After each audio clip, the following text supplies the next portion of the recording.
ये उस दौर की बात है जब शहंशाह-ए-हिंद जलालुद्दीन मोहम्मद अकबर का सूरज बुलंदी पर था। उनकी सल्तनत दूर दूर तक फैली थी। खजाना सोने चांदी और हीरो मोतियों से लबालब भरा था। दुनिया की हर चीज उनके कदमों में थी। लेकिन बादशाह का मन बेचैन था। वो कुछ ऐसा करना चाहते थे जो आज तक किसी ने न किया हो, न सोचा हो। आगरा के शाही दरबार में, जहां चारों तरफ रेशमी पर्दे और कीमती कालीन बिछे थे, बादशाह अकबर अपने आलीशान सिंहासन पर बैठे एक गहरी सोच में डूबे थे। दरबारी उन्हें खुश करने के लिए उनकी तारीफों के पुल बांध रहे थे, पर बादशाह का ध्यान कहीं और था। अकबर ने गहरी सांस लेते हुए दरबारियों की ओर देखा और बोले, दरबारियों, हमारे पास अल्लाह का दिया सब कुछ है, दौलत, शोहरत, ताकत, लेकिन हम अपनी सल्तनत के लिए कुछ ऐसा करना चाहते हैं जो इतिहास में हमेशा के लिए अमर हो जाए। हम चाहते हैं कि हमारी प्रजा इतनी खुशहाल हो जाए कि उन्हें कभी किसी चीज की कमी न रहे। एक चापलूस दरबारी, मुल्ला शमशेर, मक्खन लगाते हुए आगे आया और बोला, जहांपना, आपकी सोच आला है। आप तो इस दुनिया के लिए एक वरदान है। आपके राज में तो वैसे भी दूध और शहद की नदियां बहती है। अकबर ने मुस्कुराते हुए कहा, वो तो ठीक है शमशेर, लेकिन हम इससे भी आगे की सोच रहे हैं। सोचो, अगर हम अपने खजाने को कई गुना बढ़ा सकें, इतना कि हर नागरिक को सोने के सिक्के बांटे जा सकें। दरबार में कानाफूसी शुरू हो गई। एक दरबारी ने हिम्मत करके कहा, गुस्ताखी माफ जहांपनाह, पर खजाना तो पहले ही भरा हुआ है और बढ़ाने के लिए या तो नए राज्य जीतने होंगे या कर बढ़ाने होंगे। अकबर ने उसे हाथ उठाकर रोकते हुए कहा, नहीं, हम अपनी प्रजा पर कोई बोझ नहीं डालना चाहते। हम कुछ और सोच रहे हैं। हमने सुना है कि मेहनत से मिट्टी भी सोना उगलती है, तो क्यों न हम सीधे सोने की ही खेती करें। ये सुनते ही पूरे दरबार में सन्नाटा छा गया। ये एक असंभव, पागलपन से भरी बात थी, लेकिन बादशाह के सामने सच बोलने की हिम्मत किसमें थी। उस दिन बीरबल दरबार में मौजूद नहीं थे और चापलूसों के लिए ये एक सुनहरा मौका था। मुल्ला शमशेर ने तुरंत मौके का फायदा उठाते हुए कहा, वाह वाह, जहांपनाह, क्या सोच है, अद्भुत, अविश्वसनीय। सोने की फसल, आपसे पहले ऐसा किसी ने नहीं सोचा होगा। ये तो केवल आप जैसा महान शासक ही सोच सकता है। यकीनन ये मुमकिन है। आपके लिए क्या नामुमकिन है। दूसरे दरबारी भी हां में हां मिलाने लगे। जी हुजूर, जरूर उगेगी सोने की फसल। आपके प्रताप से तो पत्थर में भी फूल खिल सकते हैं। ये तो महज सोने की खेती है। बादशाह अकबर अपनी तारीफ सुनकर खुश हो गए। उन्हें लगा कि उनका विचार सच में महान है। उन्होंने जोश में ऐलान कर दिया, तो फिर तय रहा, हम अपनी सल्तनत में सोने की खेती करेंगे। जाओ, पूरे राज्य में मुनादी करवा दो। इस काम के लिए सबसे उपजाऊ जमीन तलाशी जाए और तैयारियां शुरू की जाएं। जो भी इस काम में हमारी मदद करेगा, उसे मालामाल कर दिया जाएगा। पूरा दरबार शहंशाह अकबर की जय के नारों से गूंज उठा।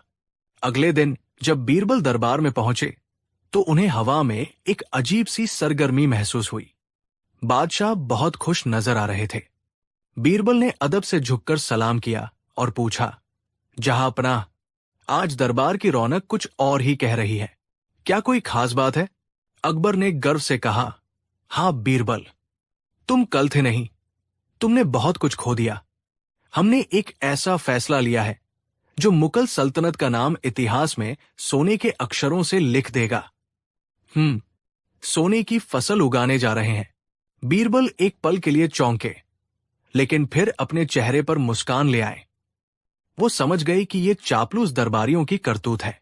उन्होंने शांत भाव से कहा, माशाअल्लाह, ये तो बहुत ही अनोखा विचार है जहांपनाह। यकीनन इससे हमारी प्रजा का बहुत भला होगा।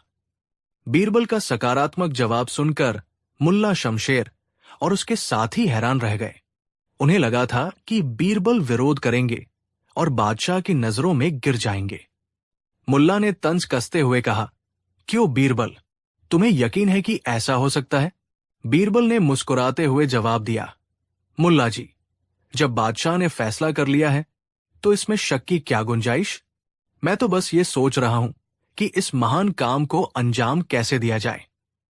अकबर खुश होकर बोले, देखा, इसे कहते हैं वफादारी और अक्लमंदी। बीरबल, हमें तुमसे यही उम्मीद थी। बताओ, इस काम के लिए हमें क्या करना होगा? हमने 100 एकड़ जमीन भी चुन ली है। अब गेंद बीरबल के पाले में थी। उन्होंने एक ऐसी योजना बनाई जिसने सांप को भी मार दिया और लाठी भी नहीं टूटने दी। बीरबल ने हाथ जोड़कर कहा, जहां पनाह, सोने की फसल उगाना कोई मामूली काम नहीं है। ये एक दैवीय कार्य है, इसलिए इसकी विधि भी बहुत खास होगी। हमें कुछ शर्तों का पालन करना होगा। कैसी शर्तें? बताओ हमें, हम हर शर्त मानने को तैयार हैं। बादशाह ने उत्सुकता से पूछा। बीरबल ने गंभीर होकर कहा, पहली शर्त, जहां पनाह, हमें इस खेती के लिए बीज चाहिए होंगे, और क्योंकि फसल सोने की है तो बीज भी खालिस सोने के ही होने चाहिए। शाही खजाने से लगभग 1000 सोने की मोहरें पिघलाकर छोटे छोटे बीजों का आकार देना होगा। अकबर ने तुरंत हामी भर दी। दूसरी शर्त, बीरबल बोले, इस खेत को जोतने और तैयार करने का काम सल्तनत के सबसे मेहनती और ईमानदार किसान करेंगे। बादशाह ने यह भी मंजूर कर लिया। फिर बीरबल थोड़ा रुककर एक रहस्यमयी अंदाज में बोले, और जहां पनाह, तीसरी और सबसे जरूरी शर्त, इन सोने के बीजों को खेत में बोने का काम कोई ऐसा व्यक्ति करेगा जिसने अपने पूरे जीवन में कभी कोई चोरी न की हो, कभी झूठ न बोला हो, और न ही कभी किसी का हथ मारा हो। क्योंकि ये सोने की पवित्र फसल है, इसे केवल एक निष्पाप और पवित्र हाथ ही जमीन में रोप सकते हैं। अगर किसी अपवित्र हाथ ने इन बीजों को छुआ तो वे मिट्टी बन जाएंगे। ये शर्त सुनते ही पूरे दरबार में एक बार फिर गहरा सन्नाटा छा गया। चापलूस दरबारियों के चेहरे का रंग उड़ गया। वे समझ गए कि बीरबल ने एक ऐसा जाल बिछा दिया है जिससे निकलना नामुमकिन है। लेकिन बादशाह ने सोचकर कहा, शर्त तो थोड़ी मुश्किल है पर नामुमकिन नहीं।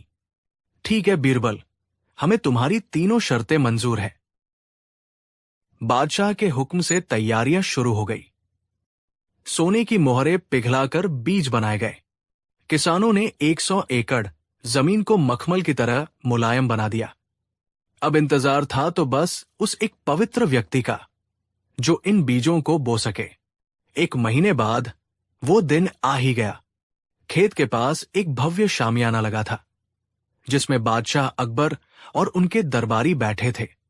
हजारों लोगों की भीड़ उस ऐतिहासिक पल को देखने जमा थी। अकबर ने ऊंची आवाज में ऐलान किया, ऐ सल्तनत के लोगों, आज हम इतिहास बनाने जा रहे हैं। बीरबल, अब आगे की कार्यवाही शुरू की जाए। बीरबल सोने के बीजों से भरी थाली हाथ में लेकर आगे बढ़े और बुलंद आवाज में बोले, हजरात, जैसा कि आप सब जानते हैं, इस पवित्र फसल को बोने के लिए हमें एक ऐसे पवित्र इंसान की जरूरत है जिसने जीवन में कभी कोई पाप न किया हो। क्या आप सब में से कोई ऐसा है जो आगे आकर इस महान कार्य को संपन्न कर सके? पूरी भीड़ में खामोशी छा गई। किसी की आगे आने की हिम्मत नहीं हुई। हर किसी की नजरें झुक गई। बादशाह का चेहरा धीरे धीरे गंभीर होने लगा। बीरबल अब दरबारियों की ओर मुड़े और शाही इमाम से गुजारिश की। शाही इमाम का चेहरा पीला पड़ गया। वे कांपते हुए बोले, बीरबल, हम तो दिन रात खुदा की इबादत में लगे रहते हैं, और सच कहें तो बचपन में मैंने अपनी मां की मिठाई चुराकर खाई थी, इसलिए मैं इस काम के लायक नहीं हूं। एक एक करके बीरबल ने सेनापति, मंत्रियों, खजांची और सभी बड़े दरबारियों से पूछा। हर किसी ने कोई न कोई बहाना बनाकर या अपनी कोई पुरानी गलती बताकर पीछे हटने में ही अपनी भलाई समझी। मुल्ला शमशेर, जो इस योजना के सबसे बड़े समर्थक थे, भीड़ में छिपने की कोशिश कर रहे थे, लेकिन बीरबल ने उन्हें देख लिया। अरे मुल्ला जी, आप ही आगे आकर ये पुण्य का काम क्यों नहीं करते? बीरबल ने पूछा। मुल्ला ने पसीना पोंछते हुए कहा, बीरबल, मुझसे भी कई गलतियां हुई हैं, मैं इसके काबिल नहीं हूं। ये सब देखकर बादशाह अकबर का चेहरा गुस्से और निराशा से लाल हो चुका था। वो गुस्से में अपने सिंहासन से खड़े हो गए और चीख कर बोले, क्या मतलब है सबका? क्या मेरी पूरी सल्तनत में एक भी ऐसा इंसान नहीं जिसके हाथ पाक साफ हो? ये शर्म की बात है। तभी बीरबल शांत भाव से बादशाह के पास गए, उनके सामने सिर झुकाया और धीमी व सम्मानजनक आवाज में कहा, जहांपनाह, अब इस दरबार में केवल 2 ही व्यक्ति बचे हैं जिनसे मैंने नहीं पूछा। एक मैं और दूसरे आप स्वयं शहंशाह हिंद। ये सुनते ही अकबर चौंक गए। बीरबल ने अपनी बात जारी रखी, मैं अपनी बात करूं तो मैं भी दूध का धुला नहीं हूं। मैंने भी सल्तनत की भलाई के लिए कई बार चतुराई से काम लिया है, इसलिए मैं तो इन बीजों को नहीं बो सकता। अब केवल आप ही बचे हैं। जहांपनाह, आप तो हमारे शासक हैं, यकीनन आप हर तरह से पवित्र होंगे। कृपया आगे आएं और इन बीजों को बोकर हमारा मान रखें। बीरबल ने सोने की थाली बादशाह अकबर के आगे कर दी। अकबर एकटक उन चमकते हुए बीजों को देखते रहे। उनका गुस्सा अब गायब हो चुका था।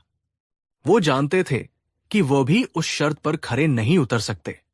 एक लंबी खामोशी के बाद बादशाह के चेहरे पर अचानक एक मुस्कान आ गई और वे जोर से हंसने लगे।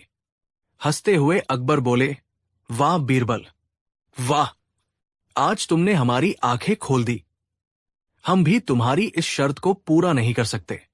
हम समझ गए बीरबल, तुम हमें कुछ समझाना चाहते थे। अब साफ साफ बताओ। बीरबल ने सबके सामने आकर कहा, जहांपनाह, मैं केवल इतना बताना चाहता था कि सोना जमीन में नहीं उगता। असली सोना हमारे किसान उगाते हैं, जो दिन रात मेहनत करके गेहूं, चावल और दाल की फसलें पैदा करते हैं। वही फसलें हमारी प्रजा का पेट भरती हैं और हमारी सल्तनत को ताकत देती है। असली सोना तो इन किसानों का पसीना है। जहांपनाह, असली सोना उनकी मेहनत है।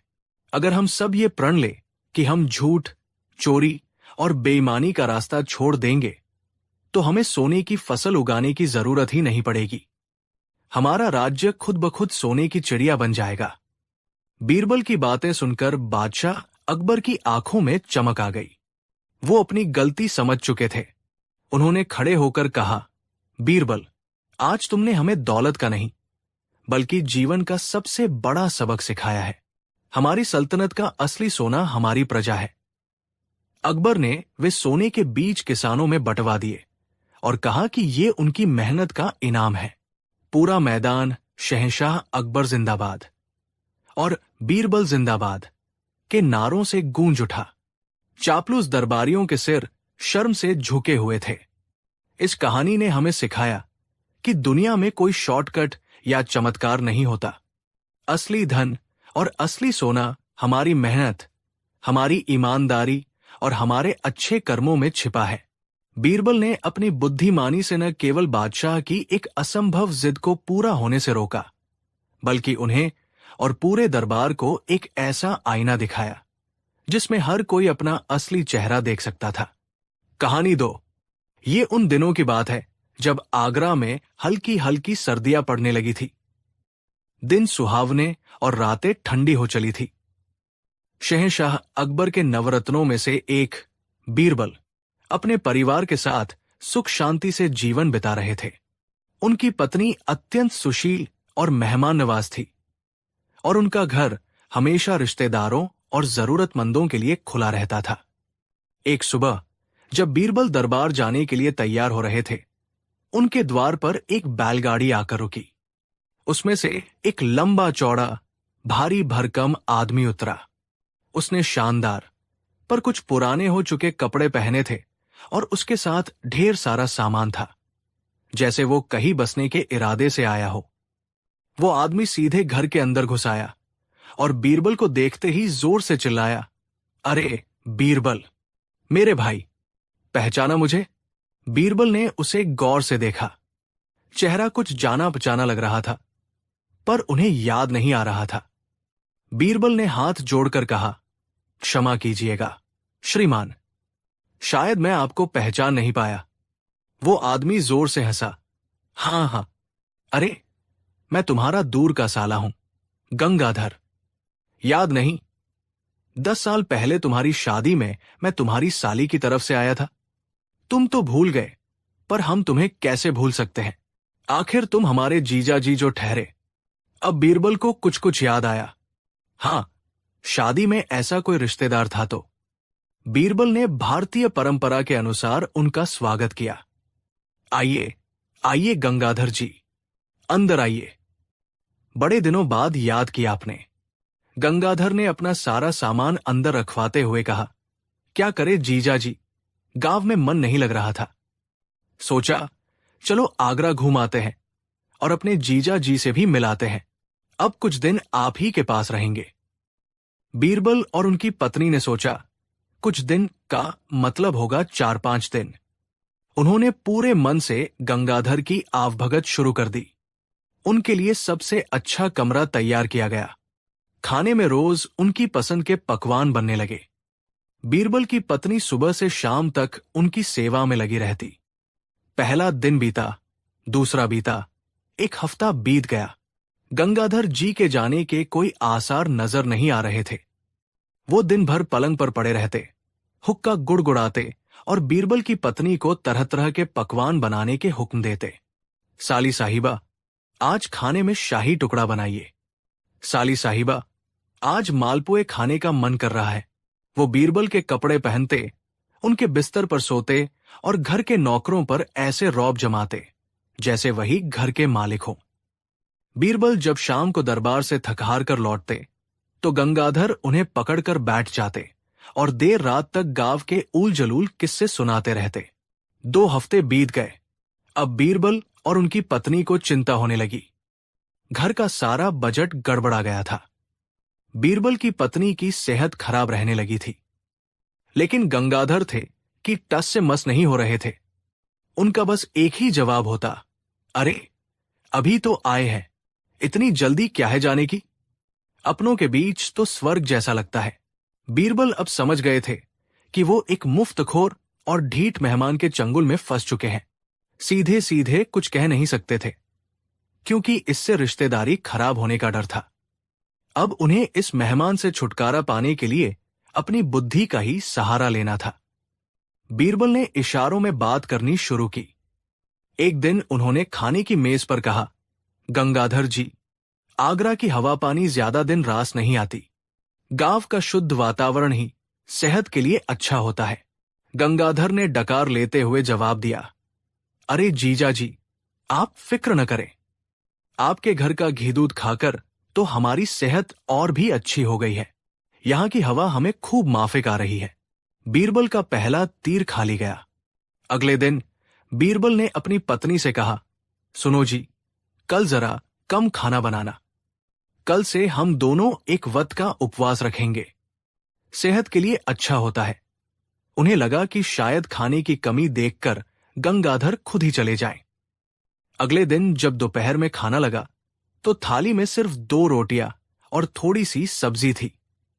गंगाधर ने थाली देखी और बीरबल की पत्नी से बोले, साली साहिबा, ये क्या मजाक है? इतने से में तो हमारा पेट भी नहीं भरेगा। लाइए, हमारे लिए 10-12 रोटियां और सेक दीजिए और कटोरी भरकर घी भी ले आइए।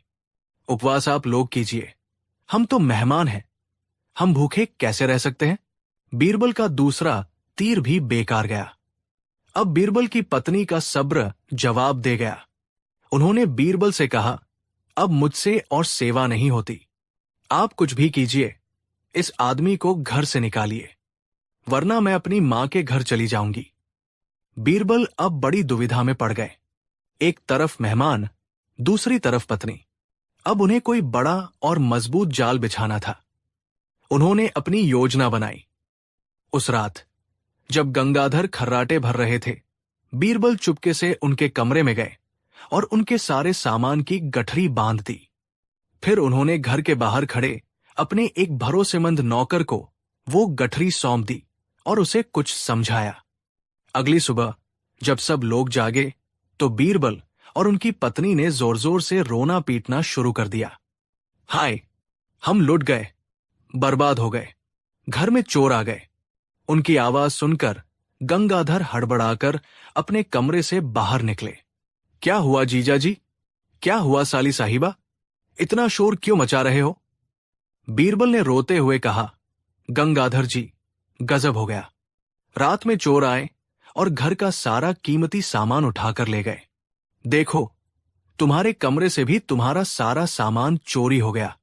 गंगाधर ने अपने कमरे में जाकर देखा तो वहां उनका संदूक, कपड़े, सब कुछ गायब था। अब तो उनके भी होश उड़ गए। वो भी सिर पकड़कर बैठ गए।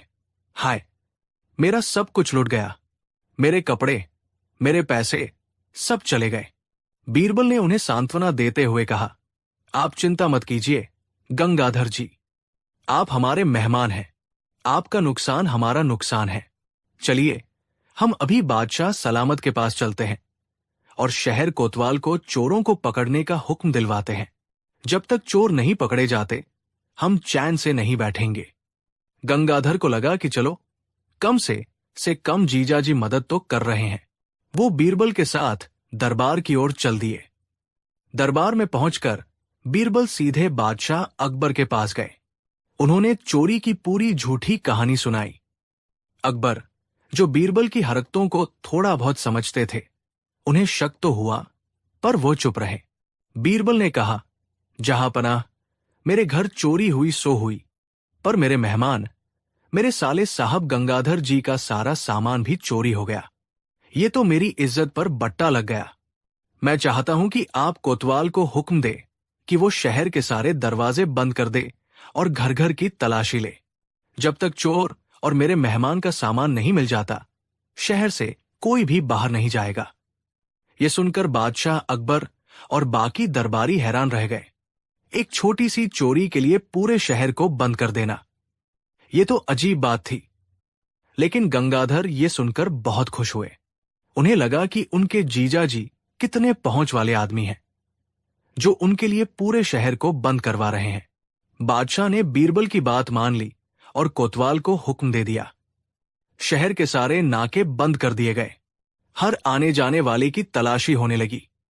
बीरबल गंगाधर को लेकर खुद भी कोतवाल के साथ तलाशी अभियान में शामिल हो गए। दोपहर हो गई, शाम हो गई, पर चोर का कोई पता नहीं चला। गंगाधर अब थककर चूर हो गए थे। उन्हें भूख भी लग रही थी। बीरबल ने कहा, गंगाधर जी, आप चिंता न करें। जब तक आपका सामान नहीं मिलता, हम न खुद खाएंगे, न आपको खाने देंगे। मेहमान का सामान चोरी हो जाए और मेजबान खाना खाए, ये तो पाप है। अब गंगाधर की हालत खराब होने लगी। एक तरफ सामान जाने का दुख, दूसरी तरफ भूख और थकान। वो मन ही मन सोचने लगे, कहाँ मैं आराम से जीजा जी के घर में शाही पकवान खा रहा था और कहाँ इस चोरी के चक्कर में भूखे प्यासे सड़कों पर भटक रहा हूं। इससे अच्छा तो मैं अपने गांव में ही था। रात हो गई। बीरबल उन्हें लेकर एक चौकी पर बैठ गए।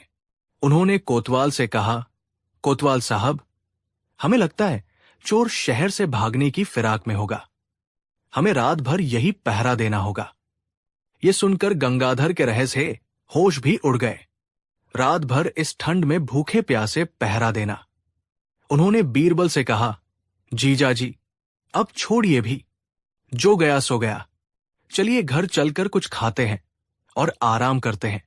बीरबल ने बड़ी गंभीरता से कहा, नहीं गंगाधर जी, ये मेरी इज्जत का सवाल है।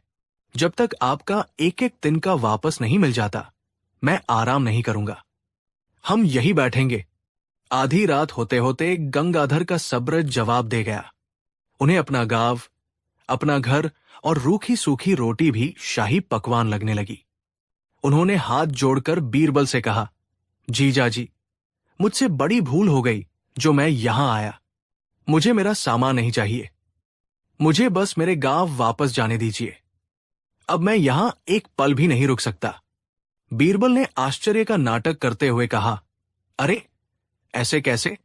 आप हमारे मेहमान हैं। हम आपको ऐसे कैसे जाने दे सकते हैं? गंगाधर लगभग रोते हुए बोले, मैं हाथ जोड़ता हूं, जीजा जी, मुझे जाने दीजिए।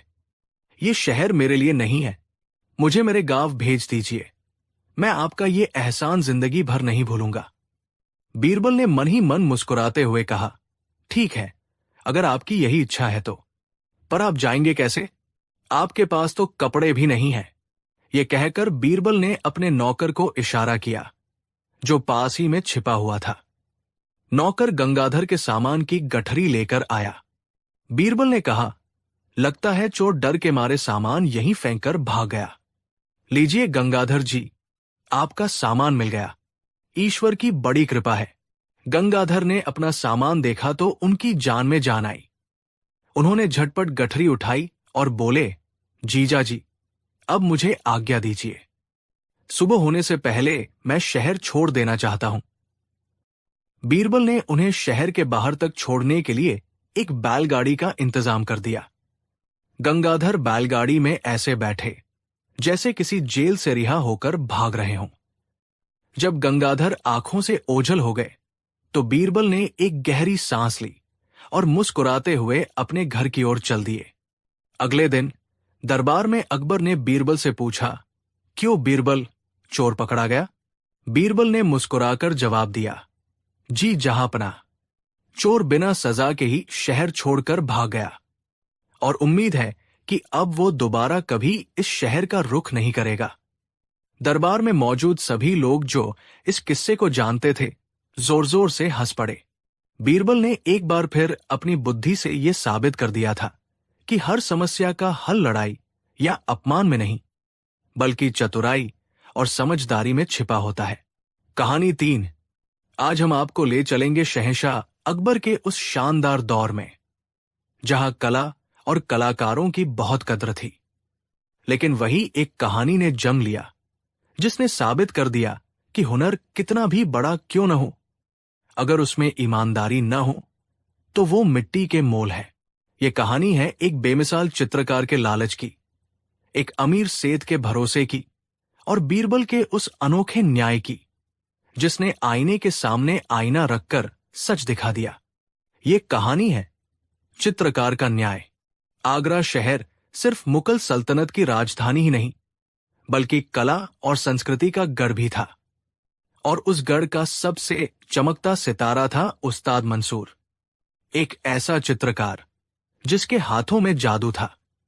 कहते थे कि मंसूर जब किसी की तस्वीर बनाता तो वो बोल पड़ती थी। उसका हुनर बेमिसाल था, लेकिन उसका घमंड और लालच उससे भी कहीं ज्यादा बड़ा था। एक दिन आगरा के एक बहुत ही अमीर और नेक दिल सेठ, जिनका नाम धर्मपाल था, उस्ताद मंसूर की चित्रशाला में पहुंचे। सेठ धर्मपाल कला के बड़े शौकीन थे और चाहते थे कि उनकी एक यादगार तस्वीर बने। चित्रशाला के अंदर का नजारा अद्भुत था। दीवारें बेमिसाल चित्रों से सजी थी। सेठ धर्मपाल ने अदब से हाथ जोड़कर कहा, उस्ताद मंसूर, आदाब। हमने आपके हुनर की बहुत तारीफें सुनी हैं। मैं चाहता हूं कि आप मेरी एक तस्वीर बनाएं। एक ऐसी तस्वीर जो हूबहू मेरे जैसी दिखे, बिल्कुल जीवंत। मंसूर ने अपनी तूलिका नीचे रखी और घमंड भरी नजरों से सेठ को देखा। उसकी मुस्कान में चालाकी थी। उसने कहा, तस्वीर तो बन जाएगी सेठ जी, लेकिन मंसूर की कला सस्ती नहीं है। इस तस्वीर को बनाने की कीमत होगी 1000 सोने की मोहरें। ये एक बहुत बड़ी रकम थी, लेकिन सेठ धर्मपाल कला का सम्मान करते थे। उन्होंने कहा, उस्ताद, हमें आपकी कीमत मंजूर है, बस हमारी एक ही शर्त है, तस्वीर एकदम असली लगनी चाहिए। मंसूर ने हंसते हुए कहा, आप बेफिक्र रहें सेठ जी, जब तस्वीर तैयार होगी तो आप खुद को और तस्वीर में फर्क नहीं कर पाएंगे। सौदा तय हो गया। अगले कई हफ्तों तक सेठ धर्मपाल रोज चित्रशाला में जाकर घंटों एक ही मुद्रा में बैठे रहते। मंसूर पूरी लगन से काम करता रहा और धीरे धीरे कैनवास पर सेठ धर्मपाल का अक्स उभरने लगा। आखिरकार वो दिन आ ही गया जब तस्वीर पूरी हुई। सेठ धर्मपाल के दिल में एक अजीब सी बेचैनी और उत्साह था। उस्ताद मंसूर ने गर्व से कहा, तो सेठ जी, तैयार हो जाइए अपनी जिंदगी की सबसे बेहतरीन कलाकृति देखने के लिए। ये कहकर मंसूर ने एक झटके में पर्दा हटा दिया। सामने जो नजारा था उसे देखकर सेठ धर्मपाल की आंखें खुली की खुली रह गई। वो महज एक तस्वीर नहीं थी, वो तो सेठ धर्मपाल का प्रतिबिंब था। आंखों में वही नम्रता, चेहरे पर वही तेज, पगड़ी की एक एक सिलवट, सब कुछ इतना असली था कि मानो सेठ खुद कैनवास से बाहर निकल कर आ जाएंगे। सेठ धर्मपाल भावुक होकर बोले, उस्ताद, आपने तो कमाल कर दिया। ये तस्वीर नहीं, ये तो मैं स्वयं हूं। उन्होंने तुरंत अपने सेवक को 1000 सोने की मोहरों से भरी थैली लाने का इशारा किया और उसे मंसूर को देते हुए कहा, ये लीजिए उस्ताद, आपका मेहनताना। लेकिन उस्ताद मंसूर ने थैली नहीं ली। उसके चेहरे पर एक कुटिल मुस्कान आ गई। उसने कहा, ठहरिए सेठ जी, इतनी भी क्या जल्दी है? ये 1000 मोहरें तो सिर्फ इस तस्वीर को बनाने की मजदूरी है। सेठ धर्मपाल हैरानी से बोले, मैं समझा नहीं, हमारा सौदा तो 1000 मोहरों में ही तय हुआ था। मंसूर अब अपनी असली रंगत दिखाते हुए बोला, सौदा तस्वीर बनाने का हुआ था। सेठ जी, तस्वीर आपको देने का नहीं, ये तस्वीर मेरी कला है, मेरी संपत्ति है। अगर आप इस कलाकृति को अपने साथ ले जाना चाहते हैं तो आपको इसकी असली कीमत चुकानी होगी। सेठ धर्मपाल ने स्तब्ध होकर पूछा, असली कीमत? वो क्या है? मंसूर ने अहंकार से कहा, इस तस्वीर की असली कीमत है 10,000 सोने की मोहरें। ये सुनते ही सेठ धर्मपाल के पैरों तले जमीन खिसक गई। ये तो सरासर धोखा था। उन्होंने गुस्से और दुख के साथ कहा, ये तो धोखा है, आपने हमारे साथ छल किया है। मंसूर बेपरवाही से हंसा, इसे धोखा नहीं, व्यापार कहते हैं सेठ जी। बेचारे सेठ धर्मपाल ने बहुत मिन्नतें की, लेकिन लालची मंसूर टस से मस नहीं हुआ। हारकर दुखी मन से सेठ धर्मपाल ने न्याय के लिए बादशाह अकबर के दरबार का दरवाजा खटखटाने का फैसला किया। अगले दिन अकबर का दरबार लगा। सेठ धर्मपाल ने रो रो कर अपनी पूरी आपबीती सुनाई। दूसरी तरफ उस्ताद मंसूर बड़े आत्मविश्वास के साथ खड़ा था। बादशाह ने उससे पूछा, उस्ताद, क्या यह सच है? मंसूर ने झुककर आदाब किया और कहा, जहां पनाह, यह सच है कि मैंने 1000 मोहरों में इनकी तस्वीर बनाने का वादा किया था और मैंने वो वादा निभाया। लेकिन मैंने ये तस्वीर इन्हें सौंपने का वादा कभी नहीं किया था। ये मेरी कला है और मैं अपनी कला का जो चाहे वो दाम मांग सकता हूं। बादशाह अकबर कला के बहुत बड़े पारखी थे। तस्वीर की सुंदरता देखकर वो मंत्रमुग्ध हो गए। उन्हें मंसूर की दलील में वजन नजर आने लगा। मामला उलझता जा रहा था। तभी दरबार के कोने में शांत खड़े बीरबल मुस्कुराए। उन्होंने आगे आकर कहा, गुस्ताखी माफ जहांपनाह, पर फैसला सुनाने से पहले क्या मैं कुछ अर्ज कर सकता हूं? मुझे इस मामले को समझने और सही न्याय करने के लिए 1 दिन का समय चाहिए। अकबर ने बीरबल की बात मान ली। उस्ताद मंसूर मन ही मन हंसा। उसे लगा कि बीरबल भी क्या कर लेगा। अगले दिन दरबार फिर से लगा। सबकी नजरें बीरबल पर टिकी थी। बीरबल के साथ 2 सेवक थे जिन्होंने एक बड़ी सी चीज को कपड़े से ढक रखा था। बीरबल ने मंसूर से कहा, उस्ताद मंसूर, रात भर सोचने के बाद मैं इस नतीजे पर पहुंचा हूं कि आप सही हैं। आपकी कला वाकई अनमोल है। यह सुनकर मंसूर का चेहरा गर्व से खिल उठा। बीरबल ने आगे कहा, न्याय का तकाजा यही कहता है कि जैसा काम वैसा ही दाम। फिर उन्होंने एक सेवक को इशारा किया जिसने उस ढकी हुई चीज पर से पर्दा हटाया। पर्दा हटते ही सब चौंक गए।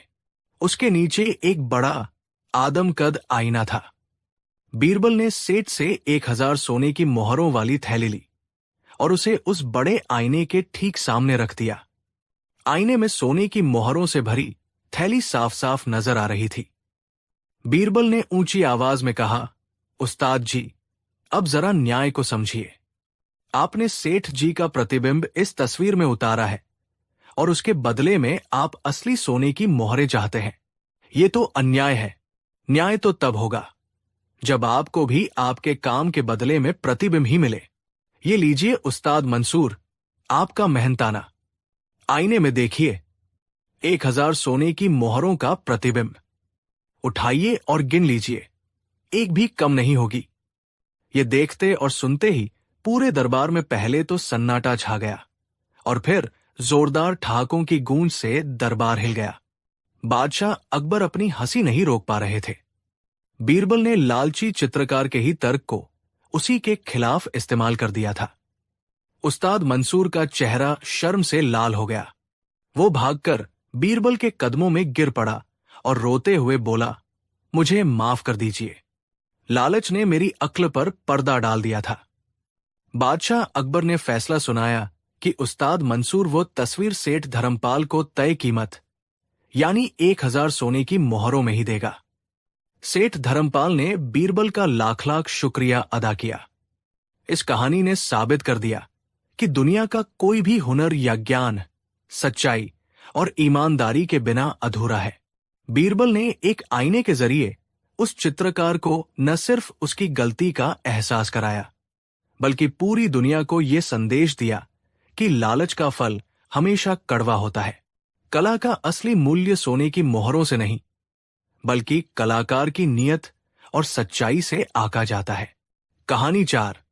आगरा से कुछ दूर रामपुर नाम का एक छोटा सा गांव था। गांव में जमीन के नीचे का पानी ज्यादातर खारा था।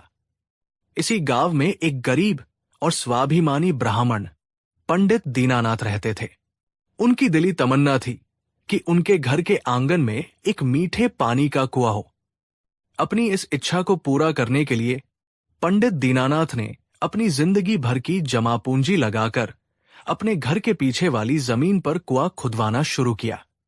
गांव वाले उन पर हंसते थे, पर दीनानाथ को ईश्वर पर भरोसा था। महीनों की कड़ी मेहनत के बाद कुएं से पानी की धार फूट पड़ी और पानी चखा तो जैसे अमृत मिल गया हो। कुएं का पानी शीशे की तरह साफ और गंगा जल की तरह मीठा था। लेकिन उनकी ये खुशी गांव के दबंग और घमंडी जमींदार ठाकुर गजराज सिंह को रास नहीं आई। उसकी आंखों में लालच चमक उठा। एक सुबह जब पंडित दीनानाथ की पत्नी कुएं से पानी भरने गई, तो गजराज सिंह अपने लठैतों के साथ वहां आ धमका।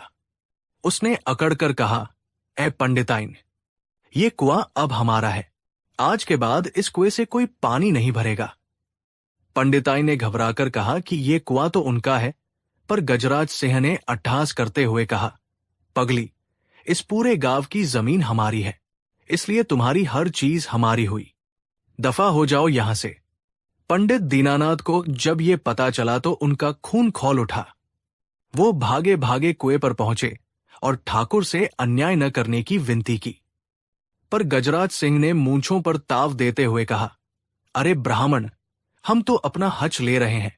हिम्मत है तो साबित करके दिखा कि ये जमीन तेरी है। ठाकुर के लठैतों ने पंडित दीनानाथ को धक्का देकर वहां से भगा दिया। बेचारे दीनानाथ अपमान और असहायता के बोझ तले दब गए।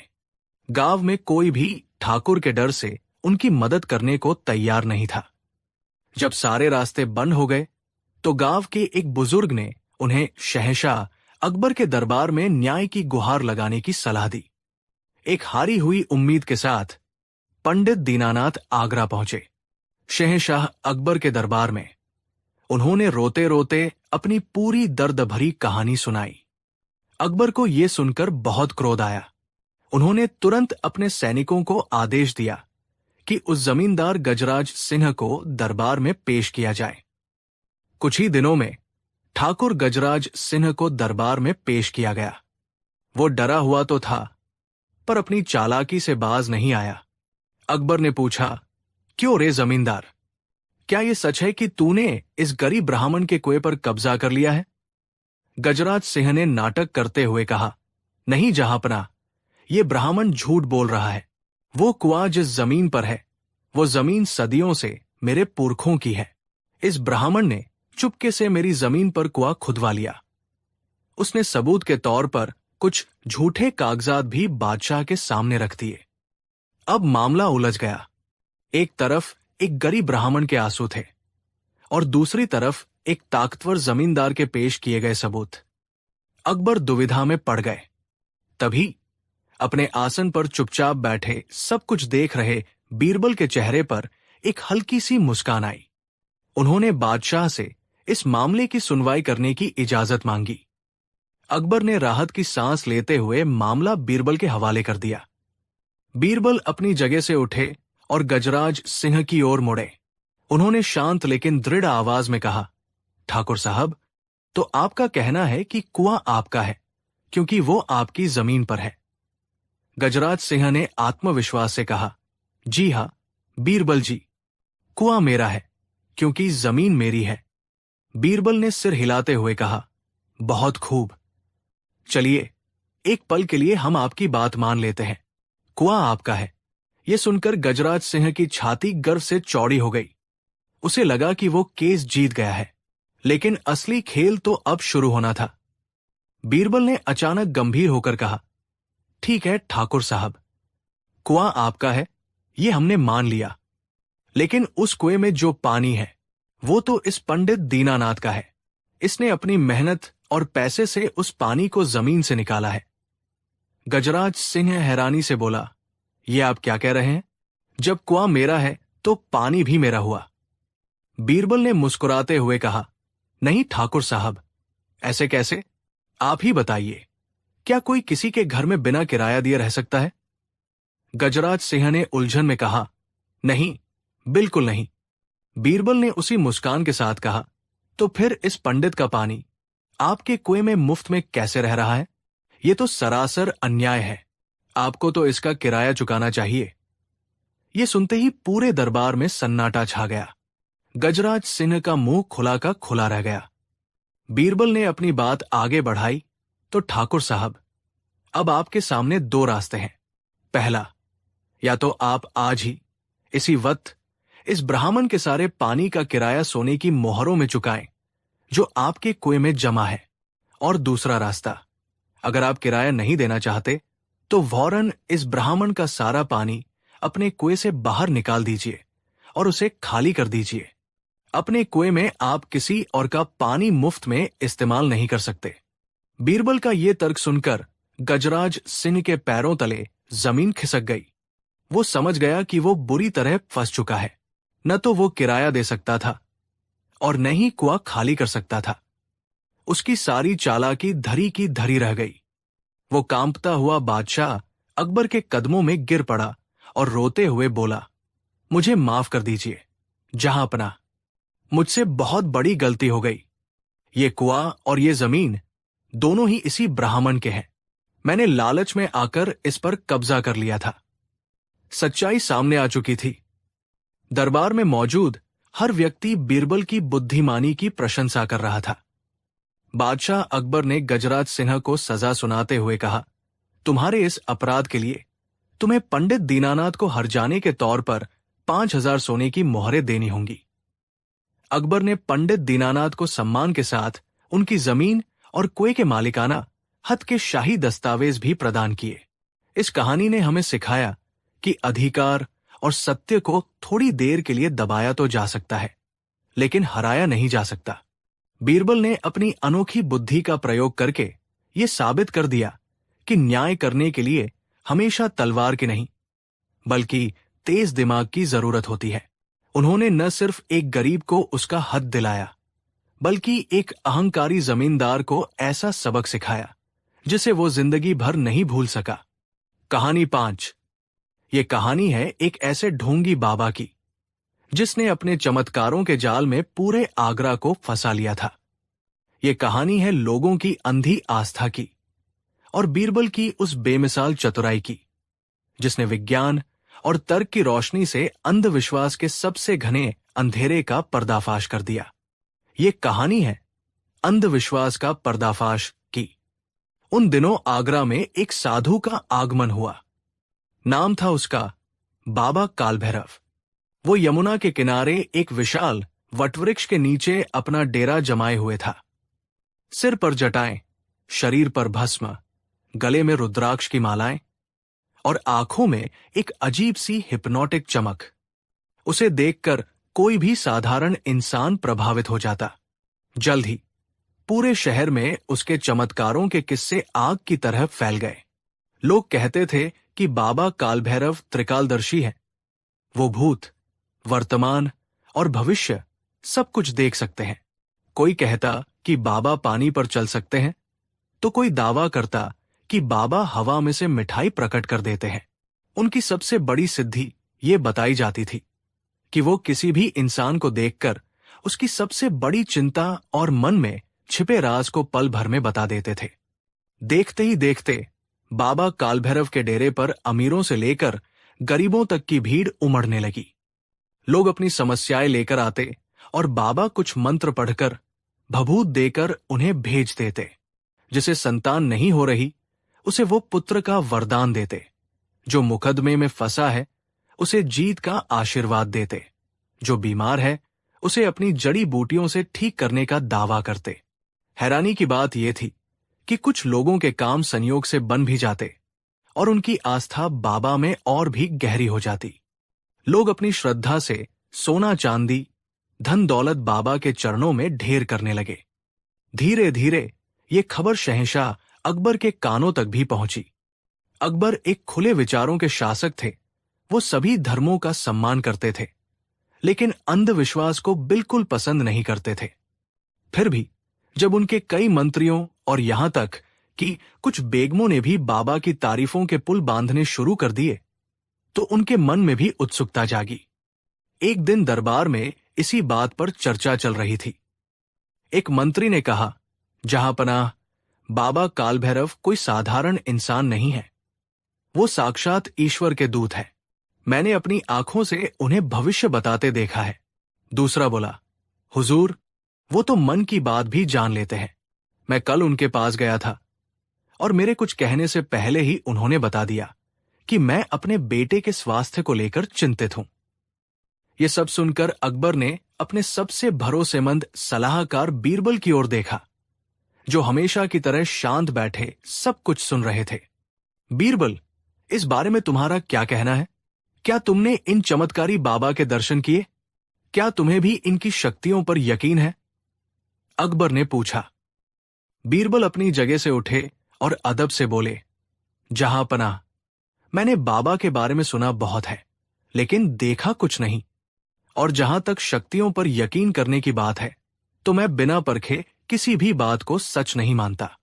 चमत्कार अक्सर या तो नजर का धोखा होते हैं या फिर चतुराई से फैलाया गया एक जाल।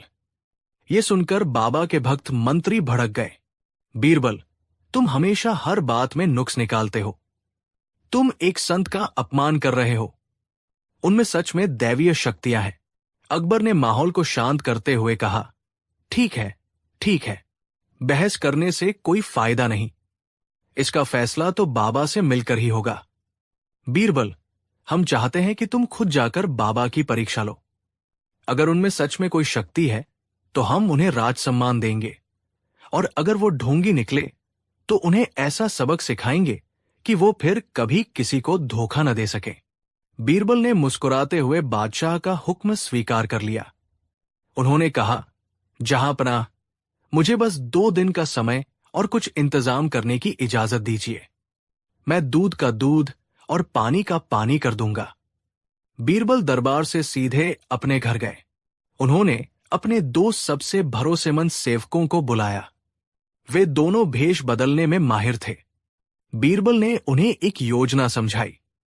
योजना के अनुसार पहले सेवक को एक दुखी और गरीब किसान का भेष बनाना था, जिसके चेहरे पर चिंता और परेशानी साफ दिखे। दूसरे सेवक को एक अमीर लेकिन घमंडी व्यापारी का रूप धारण करना था। बीरबल ने पहले सेवक, जो किसान बना था, उससे कहा, तुम आज ही बाबा के डेरे पर जाओ। जब तुम्हारी बारी आए, तो तुम बाबा के सामने गिड़गिड़ाना और कहना कि तुम अपनी बेटी के विवाह के लिए बहुत चिंतित हो। कहना कि तुम्हारे पास दहेज के लिए पैसे नहीं हैं और कोई अच्छा लड़का नहीं मिल रहा है। रो रो कर अपनी पूरी कहानी सुनाना और बाबा से कोई उपाय पूछना। फिर बीरबल दूसरे सेवक, जो व्यापारी बना था, की ओर मुड़े। और तुम कल सुबह जाना। तुम बाबा को दिखाना कि तुम कितने अमीर हो, लेकिन दुखी हो। तुम कहना कि तुम्हारे पास सब कुछ है, धन दौलत, शोहरत, लेकिन कोई संतान नहीं है। तुम बाबा से पुत्र प्राप्ति का वरदान मांगना। दोनों सेवकों ने बीरबल की योजना को अच्छी तरह समझ लिया और अपने अपने काम पर लग गए। उसी शाम गरीब किसान बना सेवक बाबा काल भैरव के डेरे पर पहुंचा। वहां भक्तों की भारी भीड़ थी। घंटों इंतजार के बाद उसकी बारी आई। वो बाबा के पैरों में गिर गया और रो रो कर अपनी झूठी कहानी सुनाने लगा। बाबा, मैं लुट गया, बर्बाद हो गया। मेरी बेटी सयानी हो गई है, पर मेरे पास उसके हाथ पीले करने के लिए एक फूटी कौड़ी नहीं है। आप तो अंतर्यामी हैं। बाबा, कोई रास्ता दिखाइए। मेरी बेटी की जिंदगी संवार दीजिए। बाबा ने आंखें बंद करके कुछ देर ढोंग किया, फिर आंखें खोलकर बोले, उठो वत्स, तुम्हारी चिंता हम समझ गए हैं। तुम्हारी भक्ति में शक्ति है। जाओ, कल सुबह सूर्योदय के समय यमुना में स्नान करना और इस भभूत को अपनी बेटी के माथे पर लगा देना। 1 महीने के अंदर तुम्हारी बेटी के लिए किसी राजकुमार जैसा रिश्ता आएगा। किसान बना सेवक बाबा को धन्यवाद देता हुआ वहां से चला गया। अगले दिन योजना के अनुसार अमीर व्यापारी बना दूसरा सेवक बाबा के डेरे पर पहुंचा। उसने कीमती वस्त्र पहने थे और उसके हाथ में सोने के कंगन थे।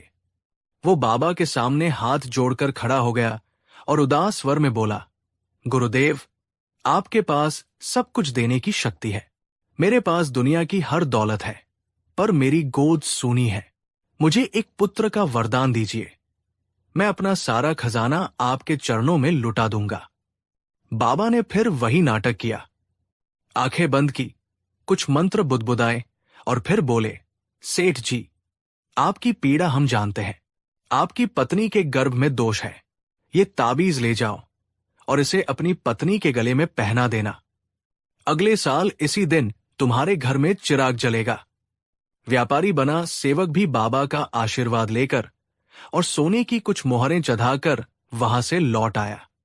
अब बीरबल की योजना का तीसरा और अंतिम चरण बाकी था।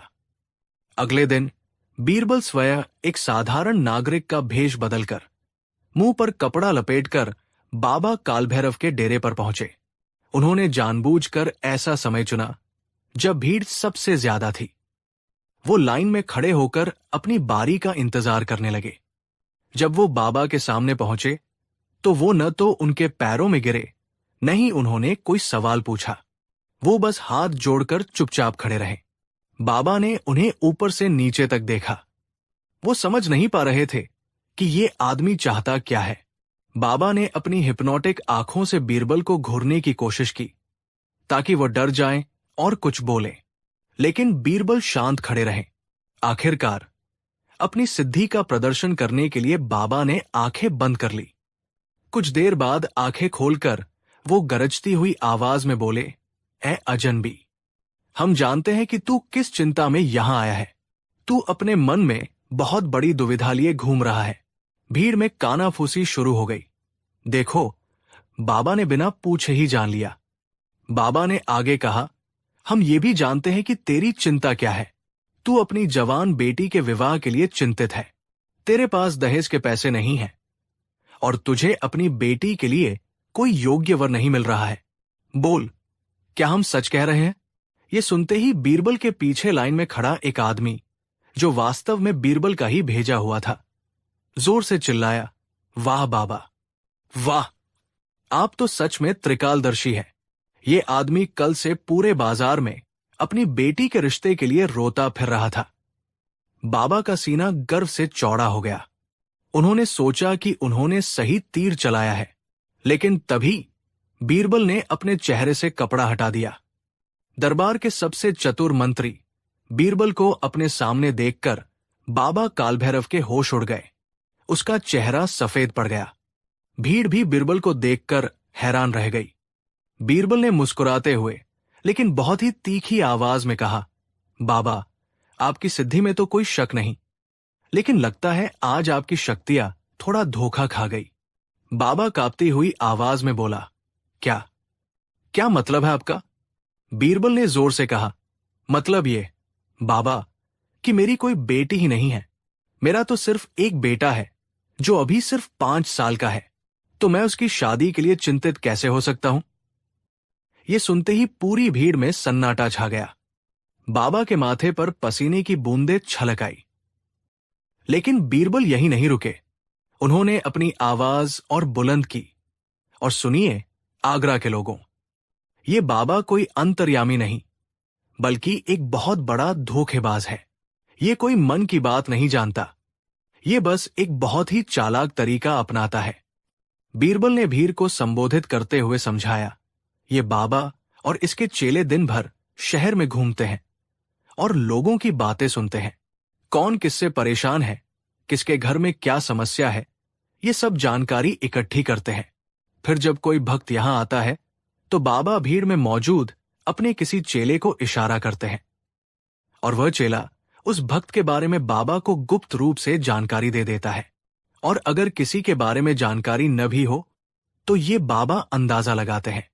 किसी गरीब को देखकर कह देते हैं कि पैसे की तंगी है, किसी अमीर को देखकर कह देते हैं कि संतान की चिंता है या घर में क्लेश है। 10 में से 8 बातें तो यूं ही सच निकल जाती है और लोग इसे चमत्कार मान लेते हैं। बीरबल ने फिर बाबा की ओर मुड़कर कहा, क्यों बाबा, क्या मैं गलत कह रहा हूं? क्या परसों एक गरीब किसान अपनी बेटी के विवाह की समस्या लेकर नहीं आया था? और क्या कल एक अमीर व्यापारी पुत्र की कामना लेकर नहीं आया था? तुमने मुझे भी वही किसान समझकर वही कहानी दोहरा दी। तुम ये भूल गए कि हर दुखी दिखने वाला इंसान अपनी बेटी के लिए परेशान नहीं होता। बीरबल की बातें सुनकर बाबा कालभैरव की सारी हैकड़ी निकल गई। वो समझ गया कि उसका खेल खत्म हो चुका है। वो बीरबल के पैरों में गिरकर अपनी जान की भीख मांगने लगा। मुझे माफ कर दीजिए हुजूर, मैं ढोंगी हूं, पाखंडी हूं। गरीबी के कारण मैंने ये रास्ता अपनाया था। तभी शाही सैनिक वहां पहुंच गए और उन्होंने बाबा और उसके चेलों को गिरफ्तार कर लिया। लोगों की आंखों से अंधविश्वास का पर्दा हट चुका था। उन्हें अपनी गलती का एहसास हो रहा था कि कैसे उन्होंने अपनी बुद्धि का इस्तेमाल किए बिना एक ढोंगी को भगवान बना दिया था। अगले दिन भरे दरबार में शहंशाह अकबर ने बीरबल की बहुत प्रशंसा की। उन्होंने कहा, बीरबल, आज तुमने सिर्फ एक ढोंगी का पर्दाफाश नहीं किया, बल्कि तुमने लोगों को सबसे बड़ा सबक सिखाया है। सबसे बड़ी शक्ति किसी चमत्कार में नहीं, बल्कि इंसान की अपनी बुद्धि और तर्क में होती है। उस ढोंगी बाबा को सजा दी गई और उससे लूटा हुआ सारा धन गरीबों में बंटवा दिया गया। इस घटना के बाद आगरा के लोगों ने किसी भी बात पर आंखें मूंदकर भरोसा करने से पहले उसे तर्क की कसौटी पर कसना सीख लिया। कहानी 6। आज हम आपको सुनाएंगे शहंशाह अकबर के दौर की एक ऐसी ही कहानी। ये कहानी है आगरा शहर के एक ऐसे काजी की, जिसकी कलम दौलत की स्याही से चलती थी। ये कहानी है एक गरीब किसान के भरोसे की, एक अमीर व्यापारी के घमंड की, और बीरबल की उस लाजवाब योजना की, जिसने न्याय के मंदिर में छुपे सबसे बड़े शैतान को रंगे हाथों पकड़ लिया।